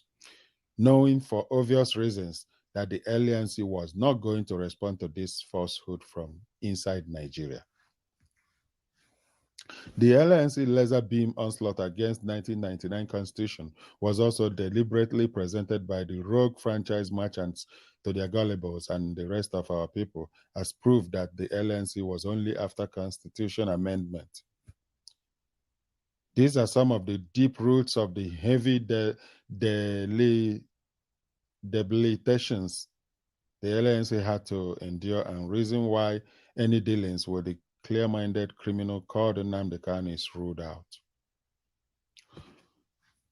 With the 1999 Constitution distressed, the peoples of Southern and Middle Belt Nigeria, cooperating under the aegis of Nigeria Indigenous Nationalities Alliance for Self-Determination, NINAS, have stepped in to extricate their sovereignties from the defunct Federation of Nigeria in readiness for fresh protocols within the context of their inalienable right to self-determination.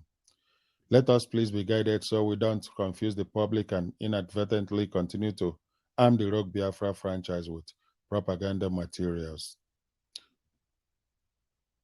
This was issued by Tony Nadi of the LNC NINAS on February 13th, 2021. Thanks for listening.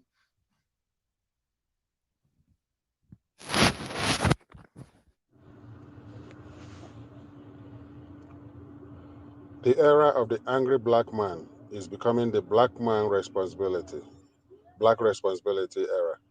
It's about looking within to find reasons for being victimized and addressing them. It has become very imperative for the victims of the catastrophic rape, pillage, plunder, and deprivation currently going on in Africa, especially Nigeria, to rise up and take charge of their collective destiny. The stench of death, the evil, thick darkness, and the signs of impending doom looming and lurking around can no longer go unnoticed. What do you do when you are daily exposed to horror, yet you have no voice to express your woes because the perpetrators of your woes have silenced you with the barrels of gun they placed over your head?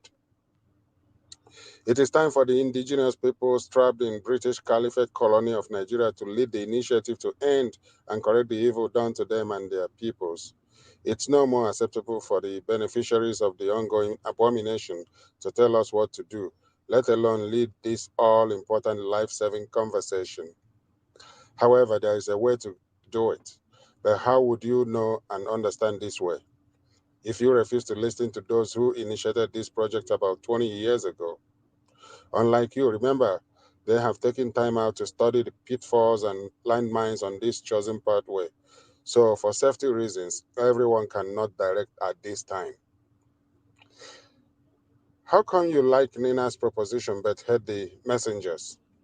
Are you like the proverbial dog who refused to pay attention to the whistle of the guide because he has accepted that getting lost is his fate?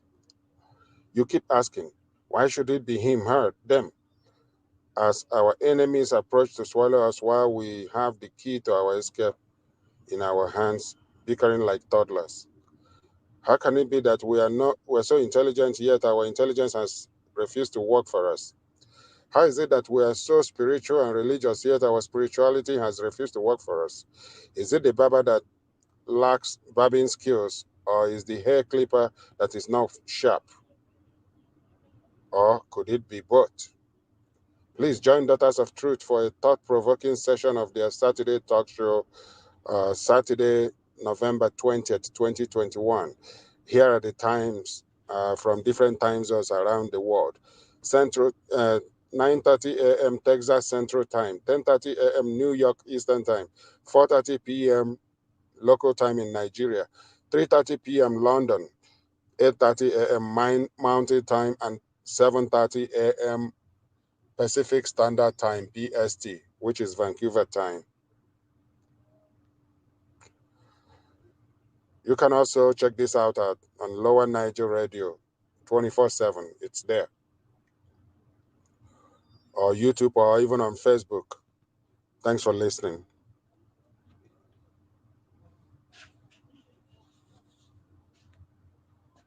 Good morning again, President Joe Biden. That's my president. President Joe Biden. Nigerian people is calling for referendum. Welcome to New York, President Joe Biden. United Nations, that's President Joe Biden. Show his video. That's President Joe Biden. Nigerian people is calling for referendum. President Joe Biden, we want referendum in Nigeria. Nigeria is about to snap. President Joe Biden convoy. Nigeria is about to snap. Do not allow Nigeria to snap, okay? We want referendum in Nigeria. President Joe Biden, Buhari is a terrorist. Buhari is a terrorist. We want 1999 Constitution to come down. 1999 Constitution is nepotic in nature. Buhari is a terrorist commander.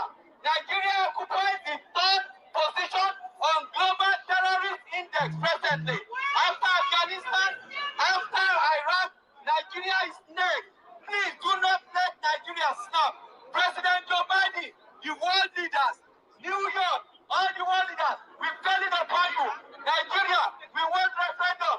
United Nations, we need you to send peacekeeping forces to Nigeria. Nigeria is about to snap. Nigeria has over 210 million population. The world will not be able to contain the refugee that is going to spill out of Nigeria. Nigeria is about to snap. Nigeria is about to snap. Nigeria is about to go to civil war. Nigeria is about to snap. We're calling on the good people of the world. We're calling on the world leader. The Buhari of Nigeria is a terrorist commander. Nigeria is the third position on global terrorism index.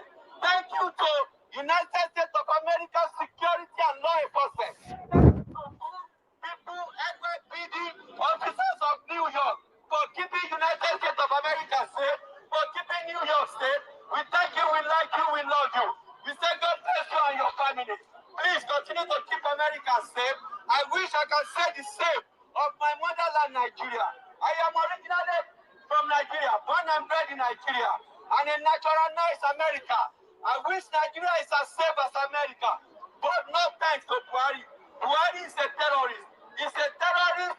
He's the patron of three major terrorists in the world, being the Taliban, the Yetiala, as well as Boko Haram in Nigeria.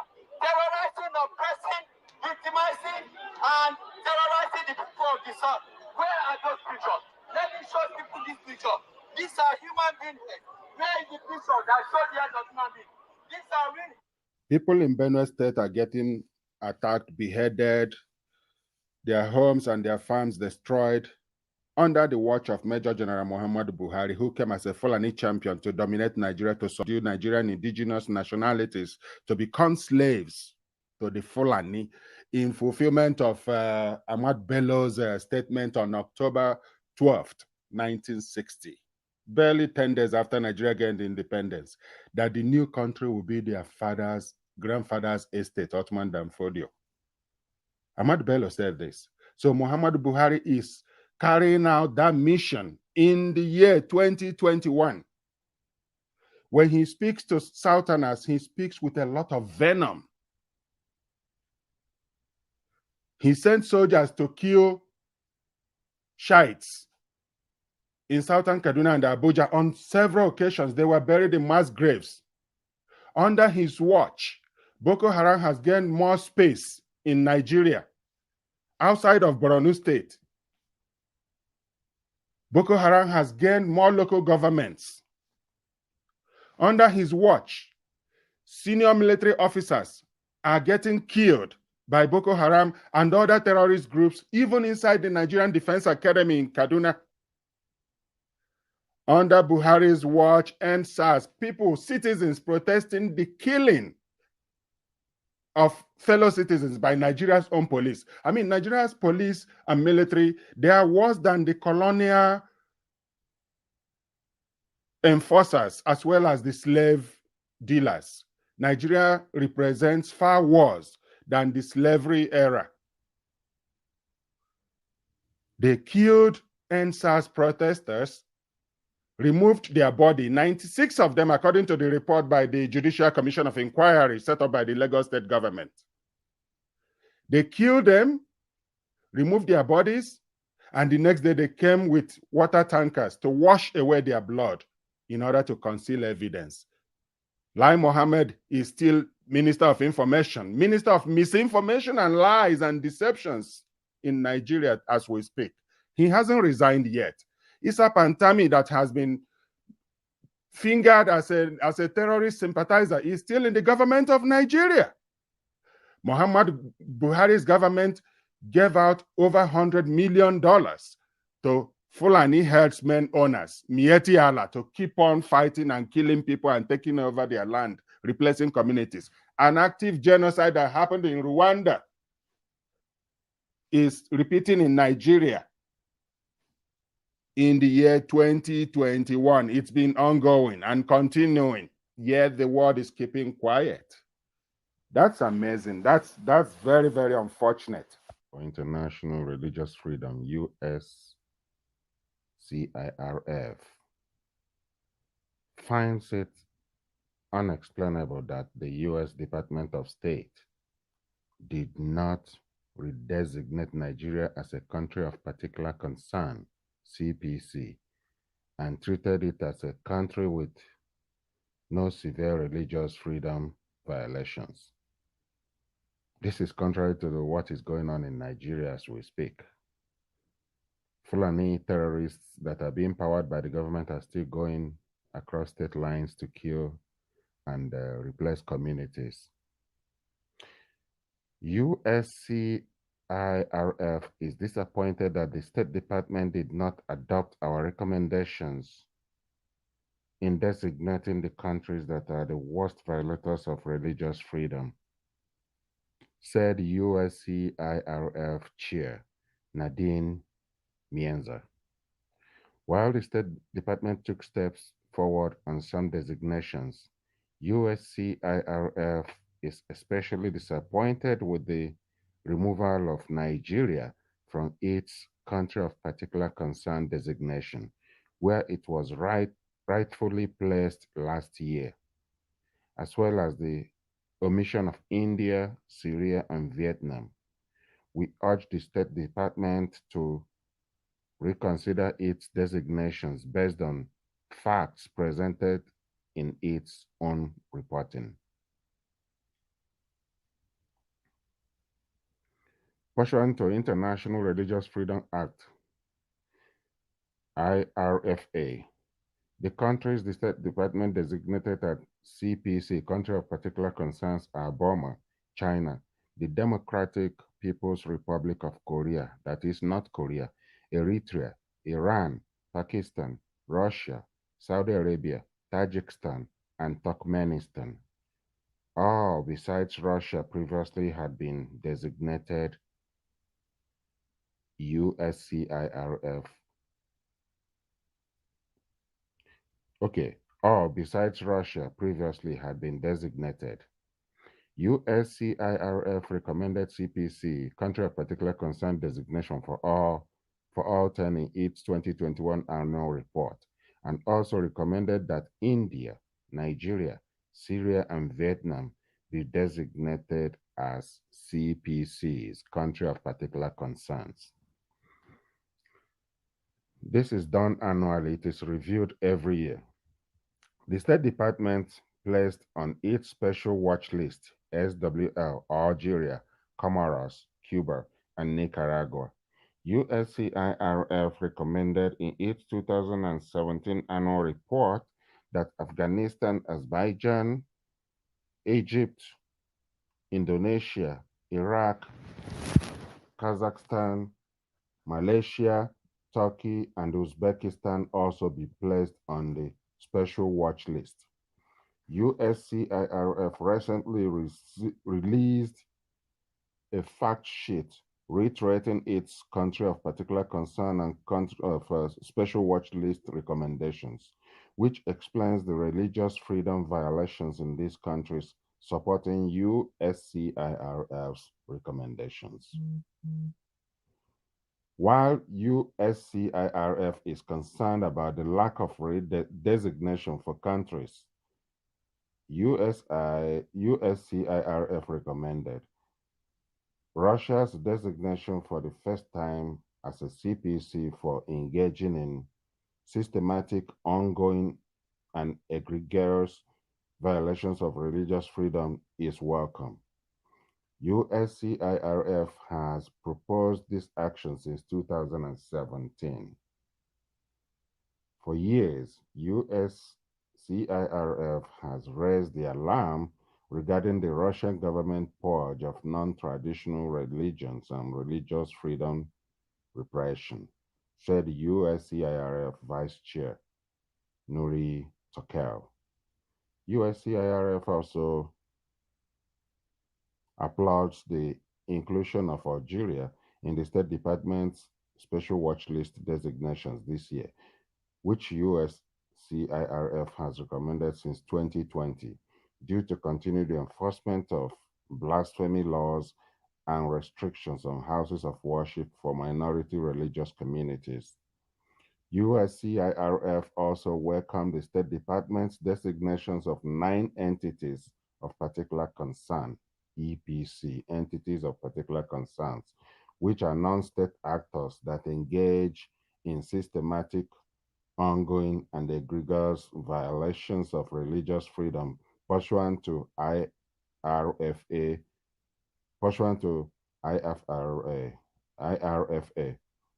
USCIRF recommended the designation of 7 of these actors, including Al-Shabaab that operates in East Africa, including Somalia, Ethiopia, that axis, Boko Haram of Nigeria, the Houthis in Yemen, Hayat Tahrir al-Sham, HTS, Islamic State in the Greater Sahara, which might probably include ISWAP, a branch of ISIS, Jamaat Nasser al-Islam wal-Muslimin, which is JNIM, and the Taliban in its 2021 annual report.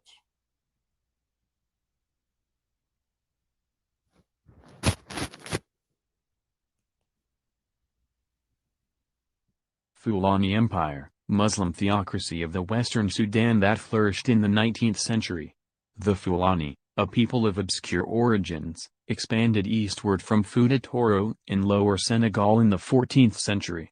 By the 16th century they had established themselves at Makina, upstream from the Niger Bend, and were proceeding eastward into Hausaland.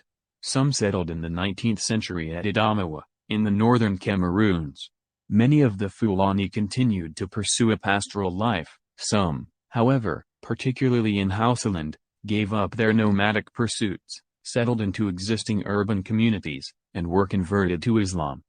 In the 1790s a Fulani divine, Usman Dan Fodio, 1754–1817, who lived in the northern Hausa state of Gobir, northeast of Sokoto, quarreled with its rulers. Accusing the Hausa kings of being little more than pagans, he encouraged the Hausa people to revolt. Joined both by Hausa commoners and by Fulani pastoralists alike, the jihad, or holy war, swept through Hausaland and, repulsed only by the Eastern Empire of Kanem Bornu, engulfed Adamawa, Nupe, and Yorubaland to the south. After the invasion by the Fulani of the northern provinces of the Oyo, the Emirate of Ilorin to the northeast became the base from which Islam was to spread among the Yoruba. Usman, who was more a scholar than a statesman, ceded the practical direction of the eastern part of the empire to his son Muhammad Bello, who settled in Sokoto, and the western, with its capital at Gwanju, to his brother Abdullahi. All three continued the Fulani denunciation of Bornu. The empire reached its zenith under Muhammad Bello, who, like Usman, administered it according to the principles of Muslim law. The decay of this system was to aid the establishment in the late 19th century of British rule over what was later to be known as northern Nigeria. Self-determination is the answer for Nigeria. Are you angry about the jihadist genocide in the Middle Belt killing Christians for land grab? Are you angry that Fulani herdsmen are trespassing onto your farms, killing, stealing, and destroying? Are you angry that you are a citizen of a country that is now the third most, should be second, most terrorized in the world with Boko Haram, ISIS, Fulani herdsmen, terrorists, and Al-Qaeda all operating from the same zone? Are you angry that you carry the passport of a failed country? Then you should join those seeking self-determination for ethnic nationalities. With self-determination, each ethnic nationality has the power to decide how we want to live and control our future, including resources. Self-determination is our self-defense. Join NINAS voice.org. NINASvoice.org. There's a lot riding on this.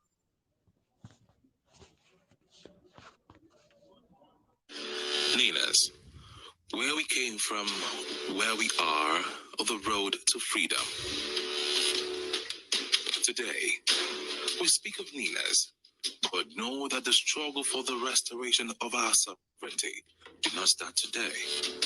As a matter of fact, the struggle started almost as soon as the sovereignty of the ethnic nationalities was stolen by the imposition of the 1999 Constitution, which maintained a unitary government.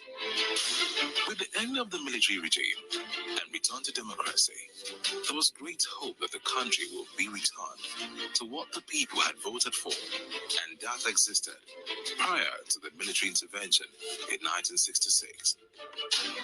The hope of the country was dashed when, instead of a return to a federal governance structure with multiple self-governing and autonomous government with their own constitutions, the government was kept centralized in a federal government that kept all the power, the asset, and resources of the ethnic nationalities. Making things worse, this so-called constitution was not put to a referendum, and so was not made by the people. Deprive the citizens of their right to benefit contained in Chapter 2, made federal character unenforceable, gave the lion's share of the oil and other assets to the far north through a federal account sharing process that was exclusively weighted to favor the far north and make corruption official. Let me take you back over 2 decades of our journey. It all started when the military regime of General Abdul Salami Abubakar imposed a unitary 1999 constitution, which in turn was a wholesale rival of the 1979 constitution that was also known to be a victory charter for the Nigeria-Biafra War of 1967 to 1970. When it was made public a few weeks after the inauguration of General Obasanjo as president, the better half of those in the legal profession gathered at several conferences and without much ado, recognized the flaws, loopholes, and selfish intentions, then concluded that the Constitution was not legitimate and would not lead Nigeria to any form of advancement. It was important that the mechanism or vehicle to set up a country-wide rejection of this forgery of a constitution was put in place. The journey commenced when, in 2004, the Pro-National Conference Organization, PRONACO, was established to rework the damaged federal constitutional basis of Nigeria.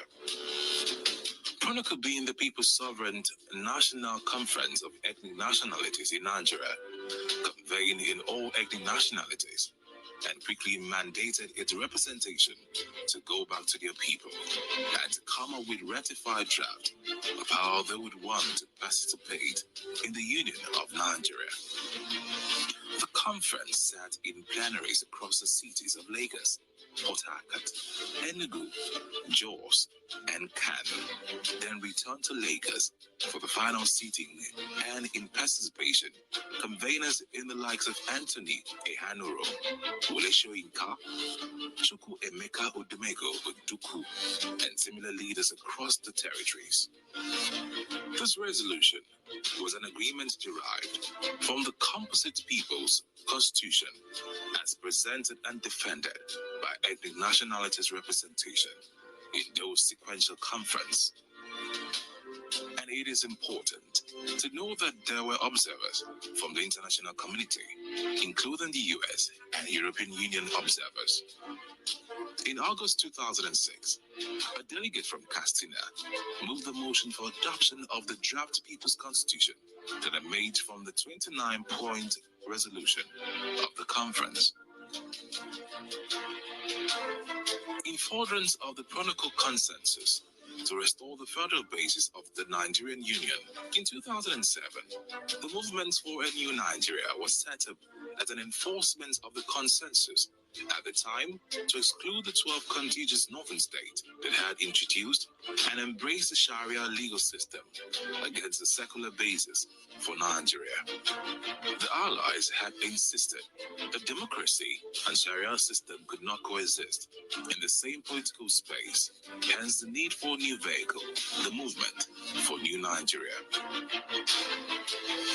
On the 23rd of May 2007, MMN, through its legal counsel, filed a suit at the Federal High Court Abuja to challenge the legitimacy of the imposed 1999 Constitution, seeking the termination of the entire Constitution. At the court hearings, which had the Attorney General of the Federation representing the federal government, legal representation of the National Assembly, and others, admitted the people case which they could not defend the challenge, but insisted that the plaintiff had no locus standi. In English, the plaintiff had no status at law to bring in the case to challenge the legitimacy of the 1999 Constitution.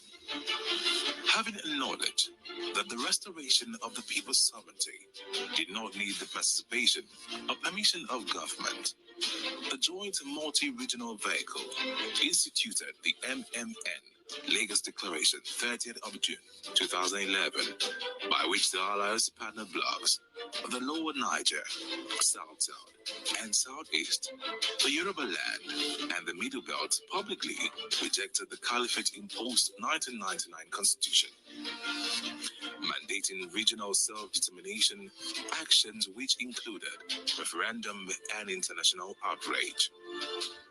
In furtherance to the mandate of the MMN Lagos Declaration, the people of the Lower Niger on the 27th of April 2015 held the solemn assembly in Port Harcourt City to wholly repudiate the 1999 Constitution. In that assembly, the 1,885 ethno-linguistic map of the Lower Niger was adopted as a geographical basis of federating. The assembly mandated the distillation of character of relationship, as well as asset protection and guarantee scheme to protect the asset of the indigenous people in other blocks of Nigeria. On the mandate for international outrage of the MNN Lagos Declaration, and LNCT visited Capitol Hills, Washington, to make a case for the termination of the operation of Nigeria's 1999 Constitution at the special congressional event on Nigeria in May 2015. The team also made informal consultation for the same matter at the UN headquarters in New York in the same year.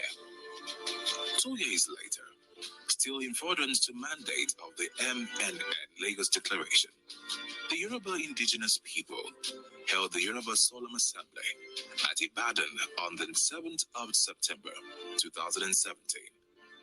The Assembly publicly repudiated the 1999 Constitution as the basis of the Federation of Nigeria and proclaimed the self-determination right of the Yoruba land to reclaim autonomy of Yoruba land.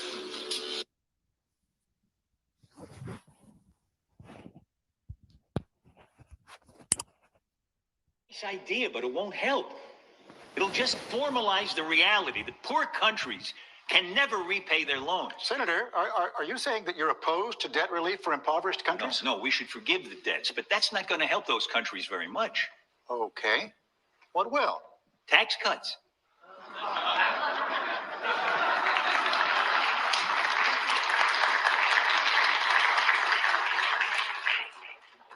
Some African tax rates are the highest in the world. In Tanzania, the 30% rate kicks in at $475 of income. Plus, they have a 20% value-added tax. It gets added to everything you buy. Those high tax rates make it impossible to build capital in those countries. So nothing gets built, not factories, not roads, not anything. Poor African countries have the lowest wage workers in the world. And yet a company like Nike, for instance, can't put a factory in one of those countries because of the oppressive tax rates. Taxes have killed any possibility of economic development. They've killed any hope of these countries ever helping themselves. And that leaves them completely at the mercy of charity and loans. And here's the worst part. You know why those countries have such high tax rates? Because of us. To show us that they can raise enough money to pay back their loans. But taxes can't raise any money if they kill the economies. So it turns out that the tragic, unintended consequence of our good intentions toward Africa, our kindness, is that we have encouraged those countries to lock themselves into a gruesome economic depression. If we don't... You see the dilemma of African countries. We borrow and continue to borrow to service the interest. Beggar nations. That's what Africa has been reduced to. And that's why China is taking over gradually and steadily. Urge those countries to cut their tax rates, they will never grow their economies. People will live lifetimes of unemployment. Disease will be rampant. Poverty will be permanent. And children will be hungry. And our charity will never be enough. Never.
Those that were shot at Lekki 2 Plaza in Lagos last year, October 20th, were hungry for justice, hungry for security, hungry for peace, hungry for development, and hungry for normalcy, hungry for a normal country.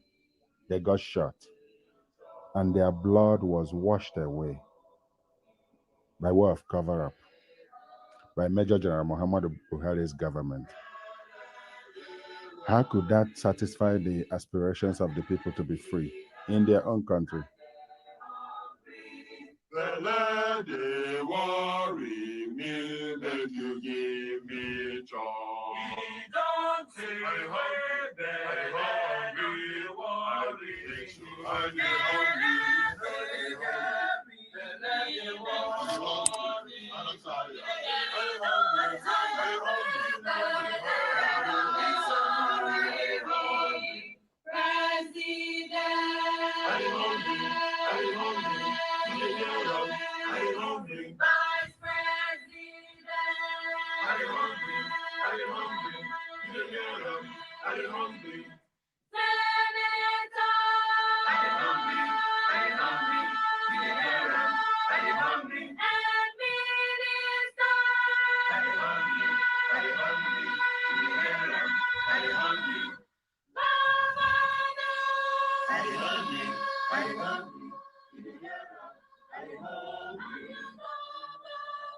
Budgets are bloated up to cater to the needs of the president and his vice and other ministers.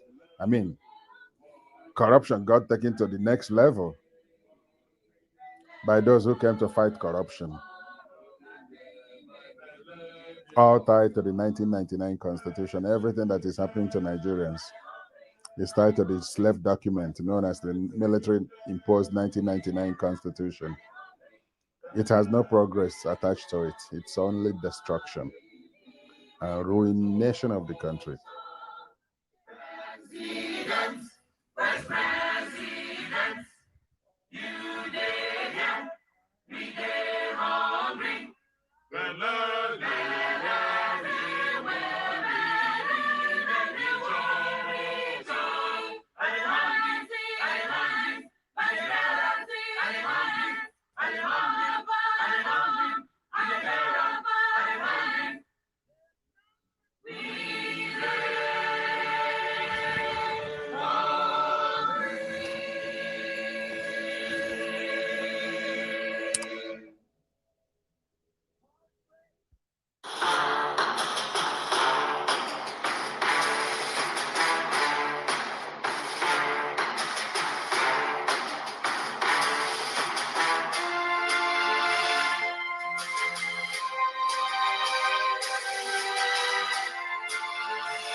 The Fulani intention in Nigeria is to permanently take over the entire political space.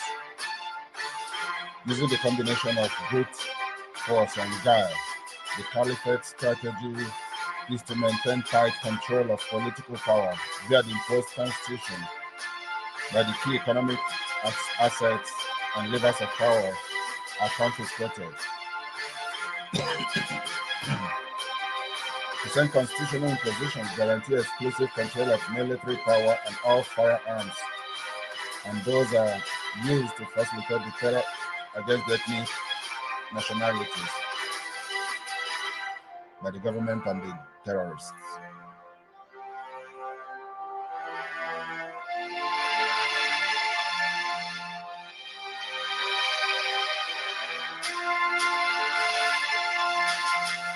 The North do not mean well for Nigeria.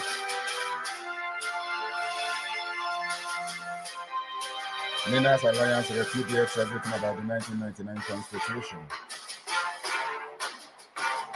In the face of the alliance defeat of the Caliphate title deed, which is the Constitution of 99, they already in the rest of Nigeria to another round of elections in 2021 under the repudiated 1999 Constitution is the only viable strategy left in the hands of the Caliphate now. It's up to us to defeat them and make sure that they never rise up again.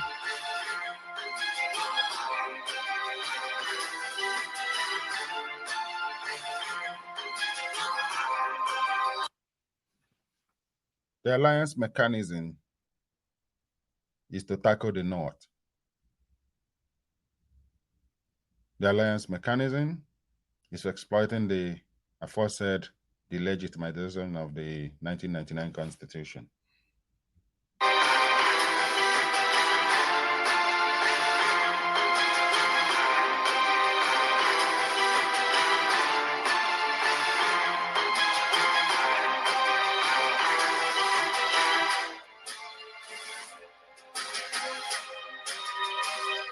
Let us win the war peacefully. Stop the march towards elections of 2023. All political parties must shut down now if they are really for the people and not for themselves.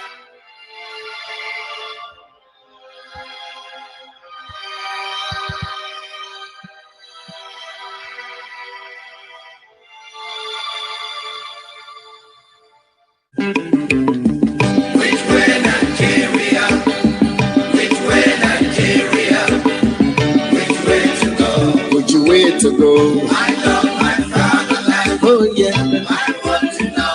Yes, I want to know which way Nigeria is heading to. Constitutional force majeure. Make I talk am again. Constitutional force majeure. Oh yeah, hear am again. Oh. Constitutional force majeure.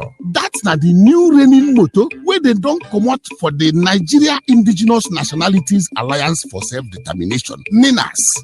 Constitutional force majeure. Now waiting we go take forward march to freedom all the ethnic nationality them where they don't throw away inside cage for this dungeon where they call Nigeria. If you never know us before, now we be the people of Middle Belt and South. We don't join hands together to formulate the Nigeria Indigenous Nationalities Alliance for Self-Determination. NINAS. Listen to this one. On 16 December 2020, now we don't declare a constitutional force majeure on the fraudulent Nigeria Lai 1999 Constitution. Now the Yeye Fulani ethnic minority carry this sufferness throw away for the head of the people who get the land in the first place since 1999. Chai! As they don't condemn that 1999 Wayo Constitution, NINAS don't direct the Nigeria government to gather a national roundtable meeting. Make we for talk the kind style where we go take sit down for inside our region, on top country where we dey sleep for only one eye.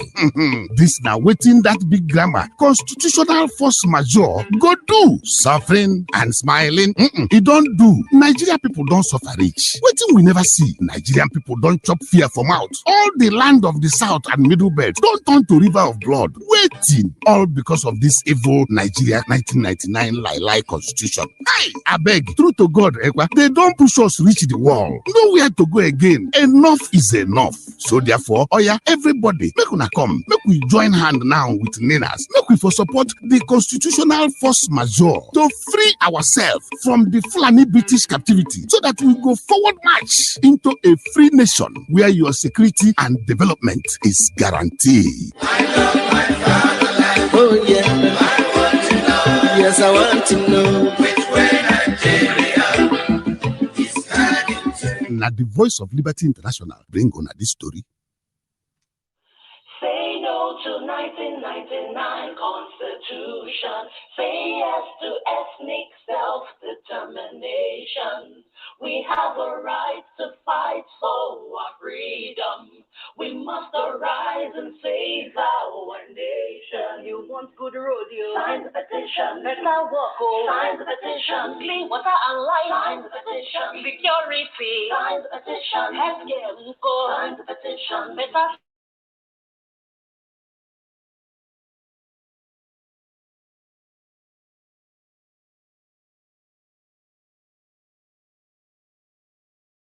we need to free ourselves before water passing.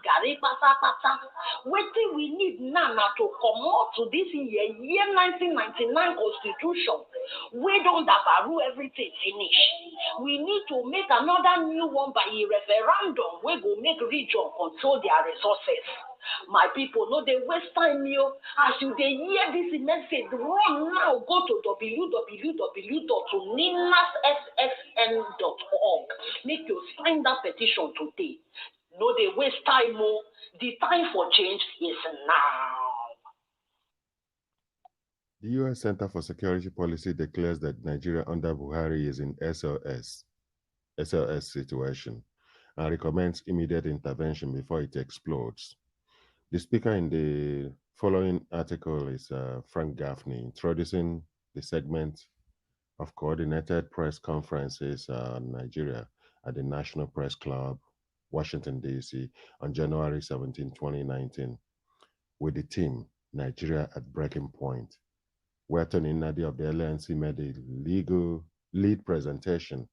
Below in the comment section is also a clip from Tony Nnadi's presentation.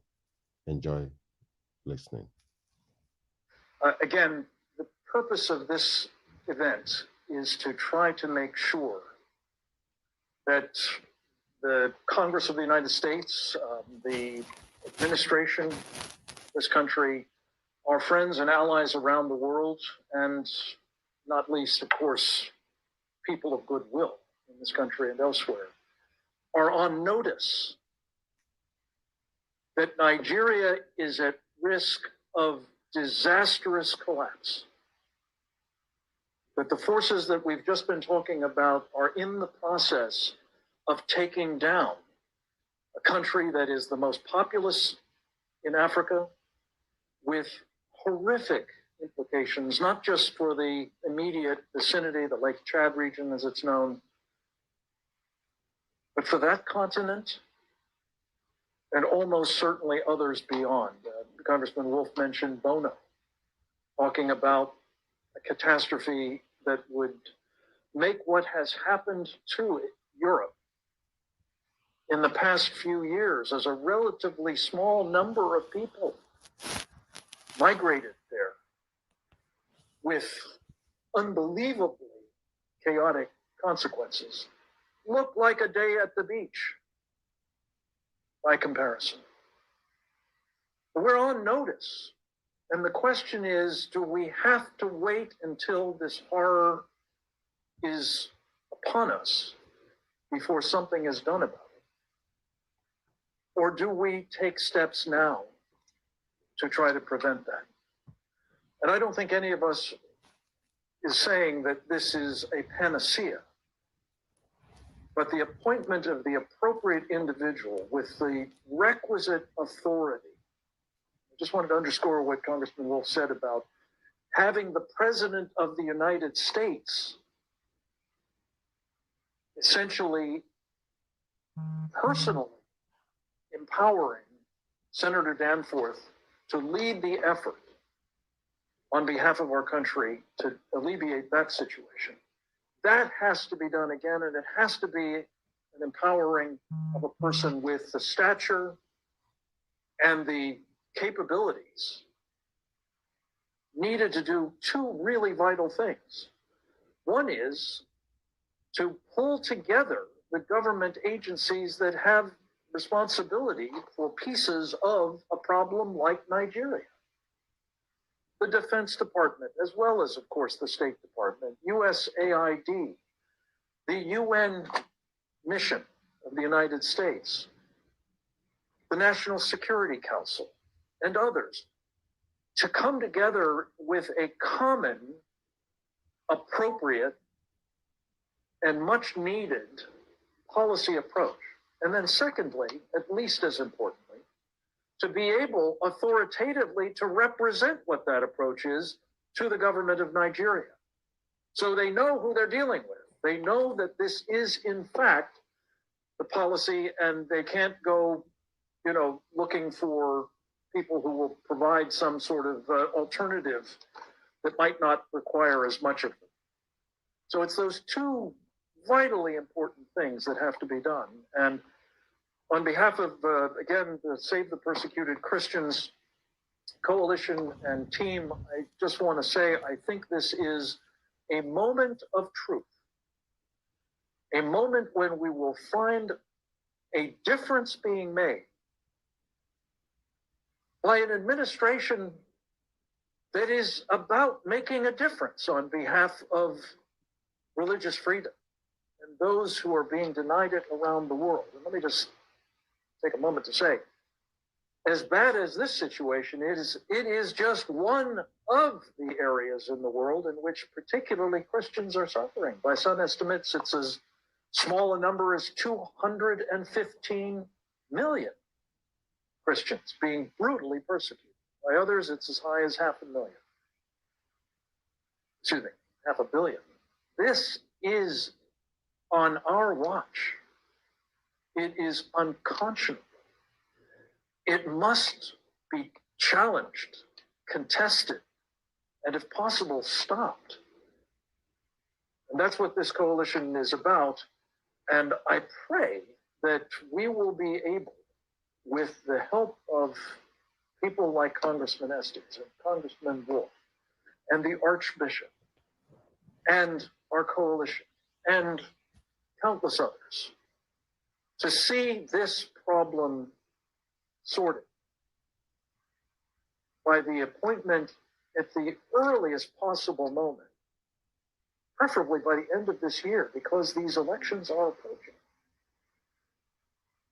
of an individual with the requisite authority of the President of the United States and the assignment of making both the U.S. government policy coherent and clear and effective, and communicating that, again, authoritatively to the government of Nigeria, who in the end is ultimately responsible for preventing this catastrophe.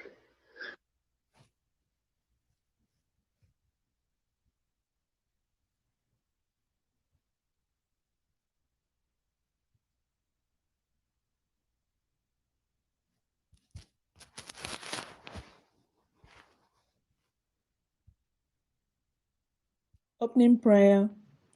O God, our Heavenly Father, God of Abraham, Isaac, and Jacob, O God, who delivered his people Israel from the oppressive stronghold of Egypt, you are great and you are our God. O God, we ask for forgiveness for all the sins we have committed against you and your heavenly hosts.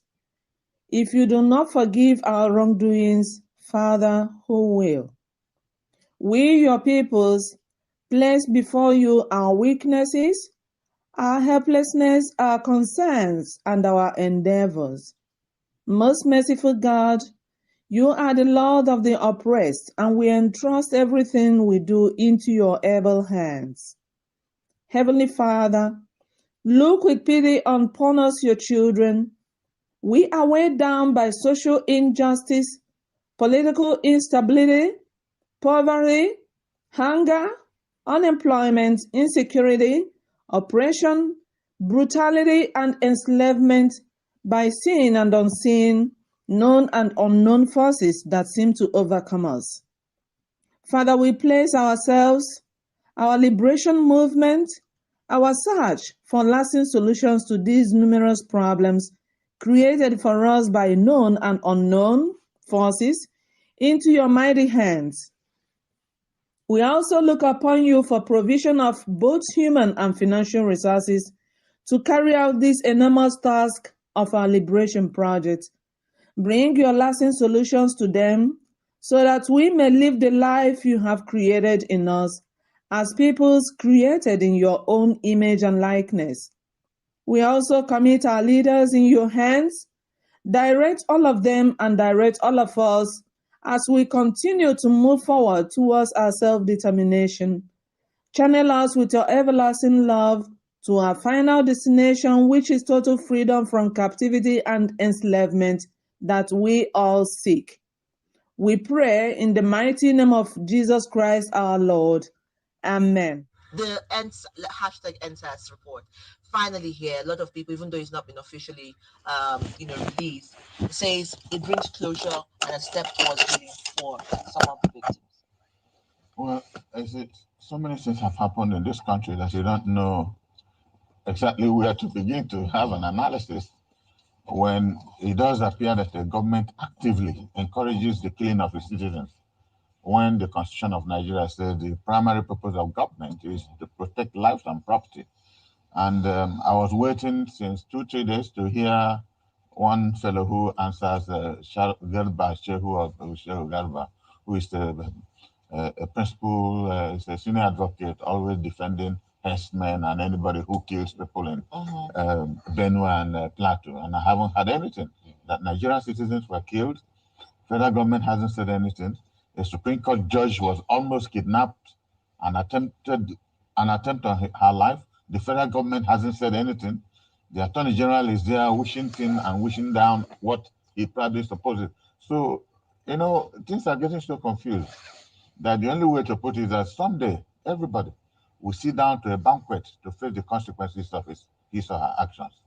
That is the only you know, preview, that no matter what it is, you must sit down at a banquet, either at God's judgment or even here on earth, to be able to answer the responsibility entrusted upon you by people, and you fail them. Because you are guilty of the good you never did, or you failed, you know, deliberately not to do. So, and there are so many examples of them in this country.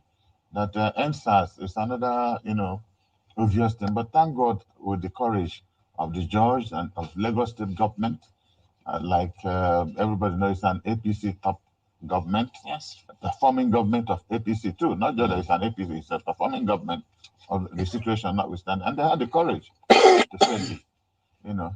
That shows you again, there are two governments. Somebody is running this government. How do you think the government at the center, the APC at the center, will perceive the Lagos State government and the way because one would have expected, going by the way things are done in Nigeria, the pressure would have been mounted on by the Lagos State government on the panel, not to come out with this kind of report, which they came out with. Well, it is obvious, you know, if you hadn't been back when I was here last, I just said that two people are running the government of Nigeria. It is now very clear. Malami, the Attorney General, and Lai Mohammed, the Minister of Information. Because repeatedly, Malami had done things that in a normal situation, he should be in jail. The president of this country nominated Magu as chairman of EFCC, and Malami wrote a letter to the National Assembly that he was corrupt. The president resubmitted the name again, and he wrote the same letter again. He's still the Attorney General of the Federation, and the senior legal law officer and advisor to the president of Nigeria. And look at what has happened with the $480 million. Where do you begin? His office was supposed to be involved in the attempted kidnap of Justice Mary Odili. Allegedly. Well, whether you call it allegedly or not. Because he has denied. Who in this country, people deny something? The people who were caught, are they from the moon? What has the federal government done to ascertain who came to that judge, who gave, the magistrate, who gave the magistrate instruction? Somebody must have given him an instruction to do what he did. Nobody is interested in those things. So if Mary Odili had died, this is the story we'll be telling in this country, one of the finest in this country. If those hooligans had done something, we're all sitting there and say, oh, that's the way God wanted her to go. That's the typical Nigerian attitude. So I don't think President is in charge. There are people doing his dirty job for him, and I think he's comfortable with it. But unfortunately, would you call it dirty job, or would you say he is excluded from the main conversations of governance? Because again, you are only as good as what your team tells you. Well, I don't know how else do you describe what Malami is doing if not a dirty job? Because it is convenient. They call it defense of the presidency, but is that defense of the presidency? What Shehu Garba is doing, is that defense of the presidency? When you remove truth from facts. You know, there's somebody I told that the best form of revenge is not to be like the one who committed the offense in the first place. Because time heals, reveals every secret. If you take time, the truth will be coming out. I don't know how he's going to end up, but it is unfortunate that this is what Nigeria is. But tell me how these citizens of this country can be patriotic with things like this, killing young boys and girls, students of higher institutions by their own government because they are demonstrating for what? Police brutality. That would have expected government to be interested. At least have a national inquiry. Let there be scapegoats, scapegoats, authentic scapegoats, not made up scapegoats. Yes, I was going to that say you that. could use as an example to show that you are protecting your sons and daughters. And everybody has a right to demonstrate. In fact, I used to tell somebody that demonstration, protest, is a catalyst for dialogue. Once you protest, somebody must pay attention. And in paying attention, you invite the person to discuss. You know, it also follows what is happening in the Southeast. How can a young boy who was not born during the Civil War, imprisoned, languishing there, and Igbos religiously? In fact, somebody was telling me, a good friend of mine was telling me that we should stop going to the church on Sunday, used to work, and then go to church on Monday, because the compliance Igbos have for Monday now is total. Nobody is interested. They tell you to hell with the money they will make on that day, just to make a point.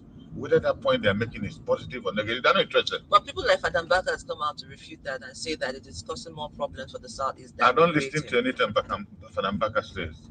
Since he started selling the Chimaroke will die, that person will die. That is not the job of a priest. It's a fake priest for me.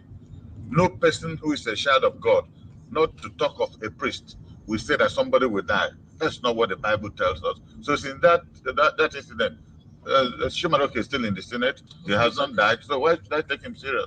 He says anything he likes, you know, and there are people who are deceived. They call it adoration.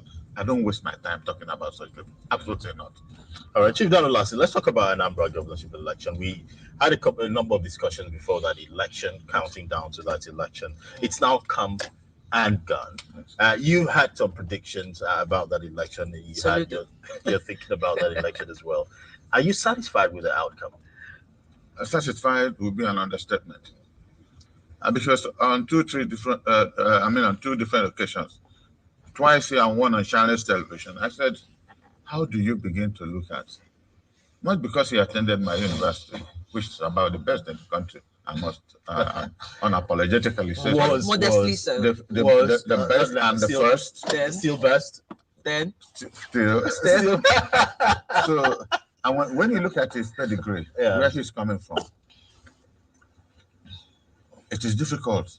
Apart from the candidate of PDP and that of the ZZ Labour Party, brilliant guys, and I said it on TV that they're brilliant, and each of them I told them their shortcomings, you know, why they will not make it.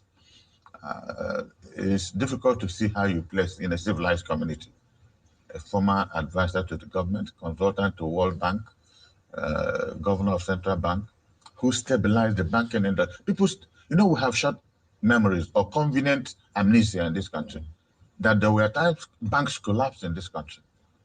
And those people, those who were governors of Central Bank, they're still existing. People lost everything. I bought shares of more than 30 million naira in a bank, or Shenif Bank or something. It collapsed. I lost it up to today. I had 1.5 million shares. It came down to 50,000. I mean, what do you call it? But this young man came in, stabilized the banking industry. How many years now? Nobody's afraid to put his money in the bank. Isn't that a credit?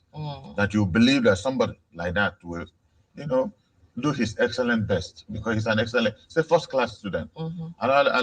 You don't expect anything less, you know. So when you put him, you know, comparatively looking at my brother, the APC candidate. Smile through the new year with a healthy, bright smile.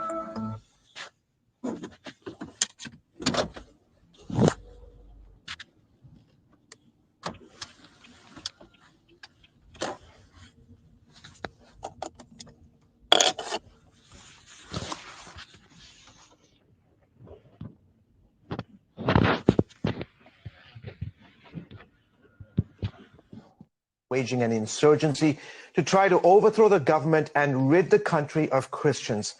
Now human rights groups are asking the White House to stop the carnage. After losing ground in Syria and Iraq, the top general of U.S. Special Operations Command in Africa is warning that Al-Qaeda, ISIS, and other Islamic terror groups are now trying to take over parts of the continent's most populous nation. Major General Dagvin Anderson says Muslim terrorists have set their sights on Nigeria's southern and northwestern regions, and the U.S. is now sharing specific intelligence with the country. So this intelligence sharing is absolutely vital, and we stay fully engaged with the government of Nigeria to provide them an understanding of what these terrorists are doing. Their goal? Eventually turn Nigeria into a Muslim country and force Christians, who make up half the country's population, to either leave or convert. Christians are in the eye of the target, and they're coming after them. And the numbers are staggering. August 6th, Muslims stormed 4 remote Christian villages in Kaduna State, killing 22 villagers. July 24th, 21 dead, scores injured, and several Christian homes destroyed by militants. July 19th, 19 people killed when assailants armed with guns and machetes attacked a wedding reception. And the list goes on. Leading human rights groups say what's going on in Nigeria is a genocide. If you look at what's happened on the last 20 years, George, it's just massive number of attacks against Christians. Look, 50 to 70,000 have been murdered. For years, the main terror group was Boko Haram, which seeks to overthrow the government here and create an Islamic state. They go after Christians and moderate Muslims. They push a hard-line Muslim agenda. It is their intention to establish a caliphate and to just rid all of Nigeria and West Africa of any Western influence whatsoever. Now, there's a new actor on the scene. In Nigeria's so-called Middle Belt region, where the Muslim North meets the Christian South, a terror group made up of Muslim Fulani herders are killing thousands of Christians. More than 1,400 Christians were hacked to death in just the first 7 months of 2020 by Fulani herders. Unfortunately, the secular media are quite often biased and trying to present this as a tribal conflict rather than religious. Nigeria's president, a Muslim, has so far done very little to stop the bloodshed. His police and army are also mostly made up of Muslims. The attackers are never captured. They are not prosecuted. The security services respond very slowly. A full day can go on with attacks happening and no security shows up. And frequently, the government officials will provide cover. Helpless and vulnerable to almost daily attacks, leading Catholic bishops are now urging Nigerian Christians to defend themselves. Human rights groups are asking the White House to appoint a special envoy to help end the persecution of Christians in Nigeria.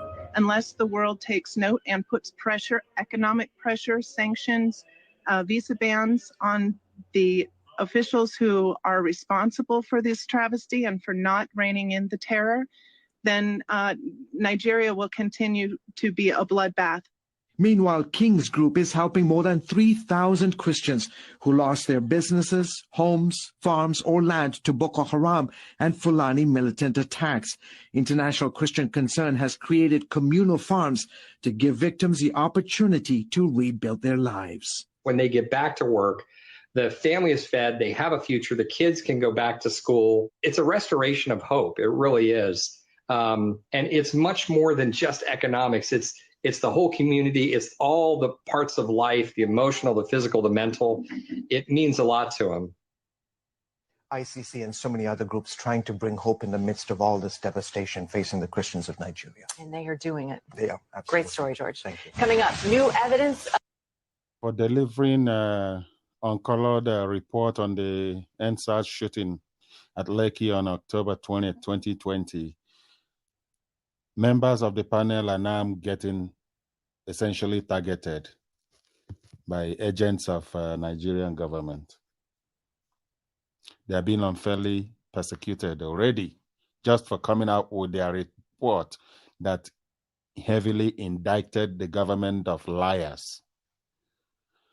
Since the submission of the EndSARS panel report to the governor of Lagos State on November 15th, 2021, members of the panel have become subject of vicious attacks by those suspected to be agents of the government. All manner of allegations have been heaped upon panel members, some of whom have been called unprintable names.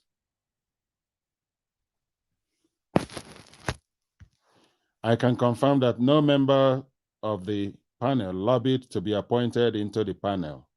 As a matter of fact, in my own case, His Excellency, the Governor of Lagos State, appealed to me to accept my appointment, which I saw as a call to national service. The primary reason the governor gave to me then was that he wanted men and women of integrity, independent and not subject to manipulation, to be on the panel. Just today, my attention has been drawn to an interview by a senior counsel to the Lagos State government to the effect that panel members collected bribe in the course of the assignment.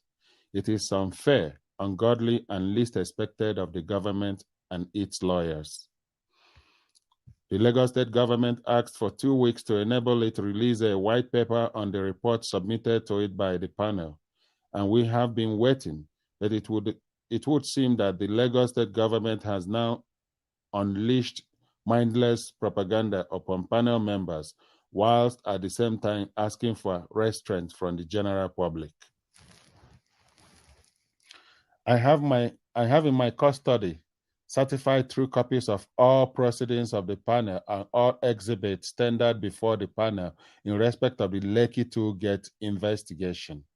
I urge the government to call its agents and lawyers to order so as not to provoke aggravated responses.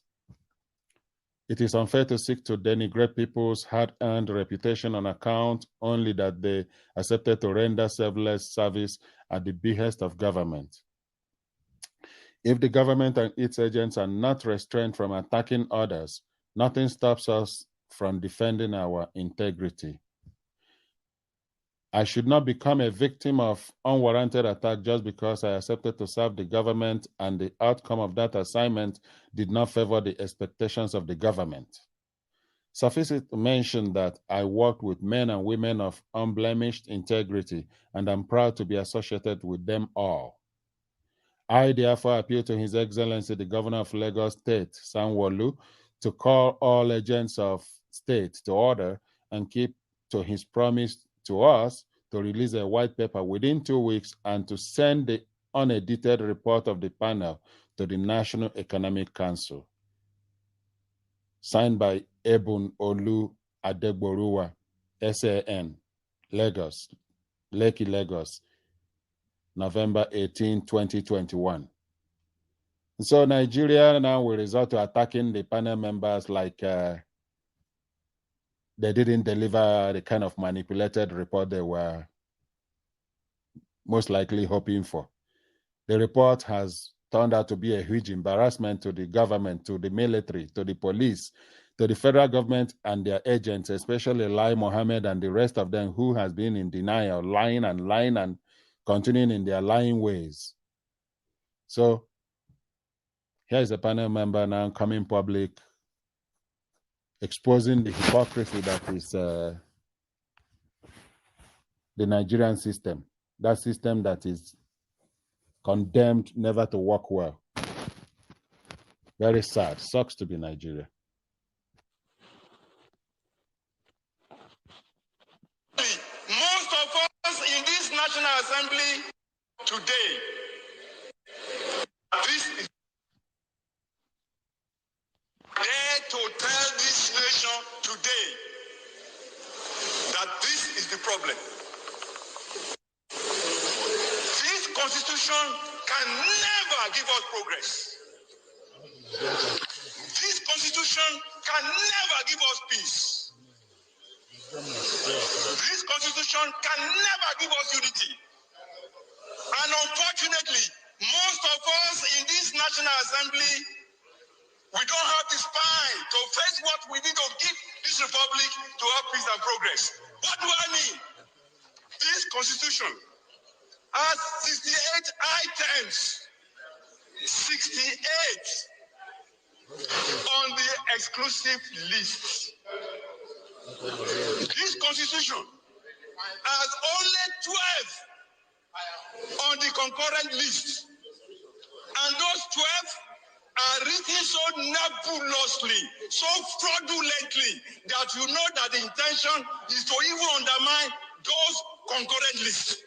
The formal name of this republic is Federal Republic of Nigeria. Unfortunately, we don't run a federalist system in Nigeria. Otherwise, what is so unique about all those things that are in the exclusive list. In this chamber, we try to federalize the police system. In this chamber, we failed. Every crime is local. And the solution to every crime is local. The earlier that senators in Nigeria summoned the courage to say, we should not continue to deceive ourselves. Dare to tell.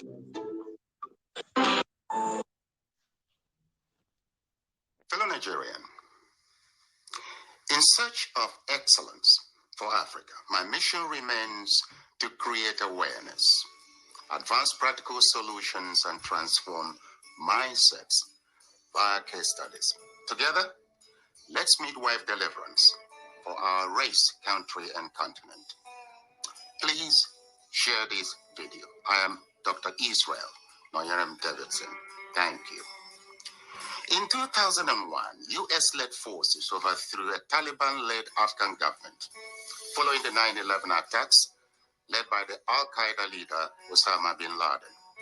For the next 20 years, the US and allies enforced democratic ideals, built up Afghan security forces, and provided operational air cover. The Taliban continued to attack. Now, eventually, under President Trump, the US promised to pull out if Taliban agreed to stop attacks and hosting terrorist groups. Today, the Taliban militants have declared Islamic Emirate of Afghanistan and overrun most of the country at lightning speed with little or no resistance from the 300,000 US trained and heavily equipped Afghan forces. US general could not believe an army could crumble at that rate. I did not, nor did anyone else, see a collapse of an army that size in 11 days. There'll be many postmortems on this topic, but right now is not that time. It is believed the Afghan soldiers, though diehards, had unquenchable allegiance to jihadist ideologies practiced by Taliban. There were Afghan soldiers by day, Taliban at heart, and Taliban at night. A situation, some suggest, currently exists in Nigeria too. So Afghanistan was simply handed over to the mullahs to govern, based on their shared jihadist ideological leaning. The south and middle belt of Nigeria should wake up with urgency. The Afghan situation is cooking fast in Nigeria today. Afghanistan is #1 on global terrorist list. Nigeria is #3, second to Iran, with Boko Haram, ISWAP, and Fulani Herdsmen militia currently operating unhindered in the territory.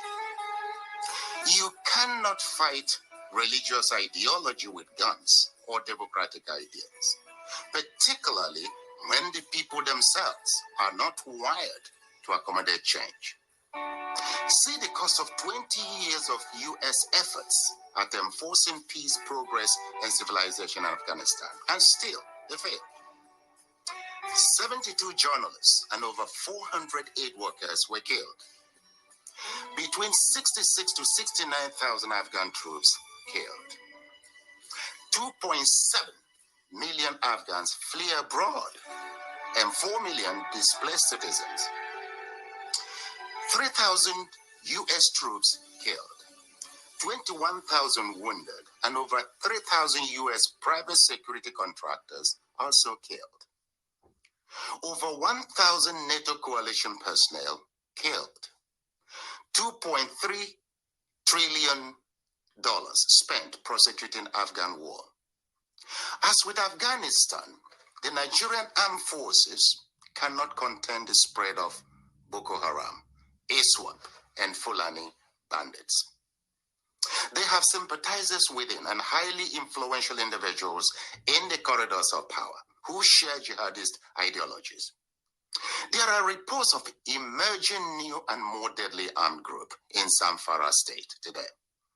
As in Afghanistan, should the ethnic nationalities in the south and middle belt break away today, in less than 16 weeks, ISWAP and Fulani bandits may likely take over the whole of the northeast and west and declare a caliphate or Islamic Republic with little or no resistance.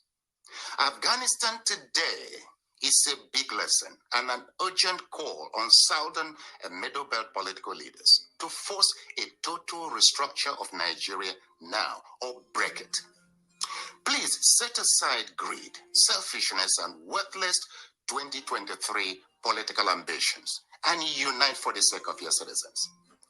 Despite unfolding calamities across Nigeria, Southern and Middle Belt Christians continue to take comfort in biblical texts alone, believing their lands are beyond conquer because God is alive. Of course, I believe He is.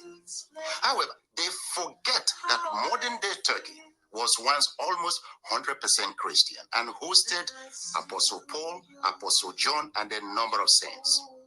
Nigeria is not as holier or much loved by God than Turkey and Afghanistan. Turkey was overthrown by the jihadists while the Christians had all eyes closed. Today, Turkey is more Islamic than Saudi Arabia. Nigeria, as currently configured, is sitting on a tinderbox. We have an army and those in power gifting thousands of militants, far worse than the Taliban, with amnesty, reintegration into society, logistics, and other incentives.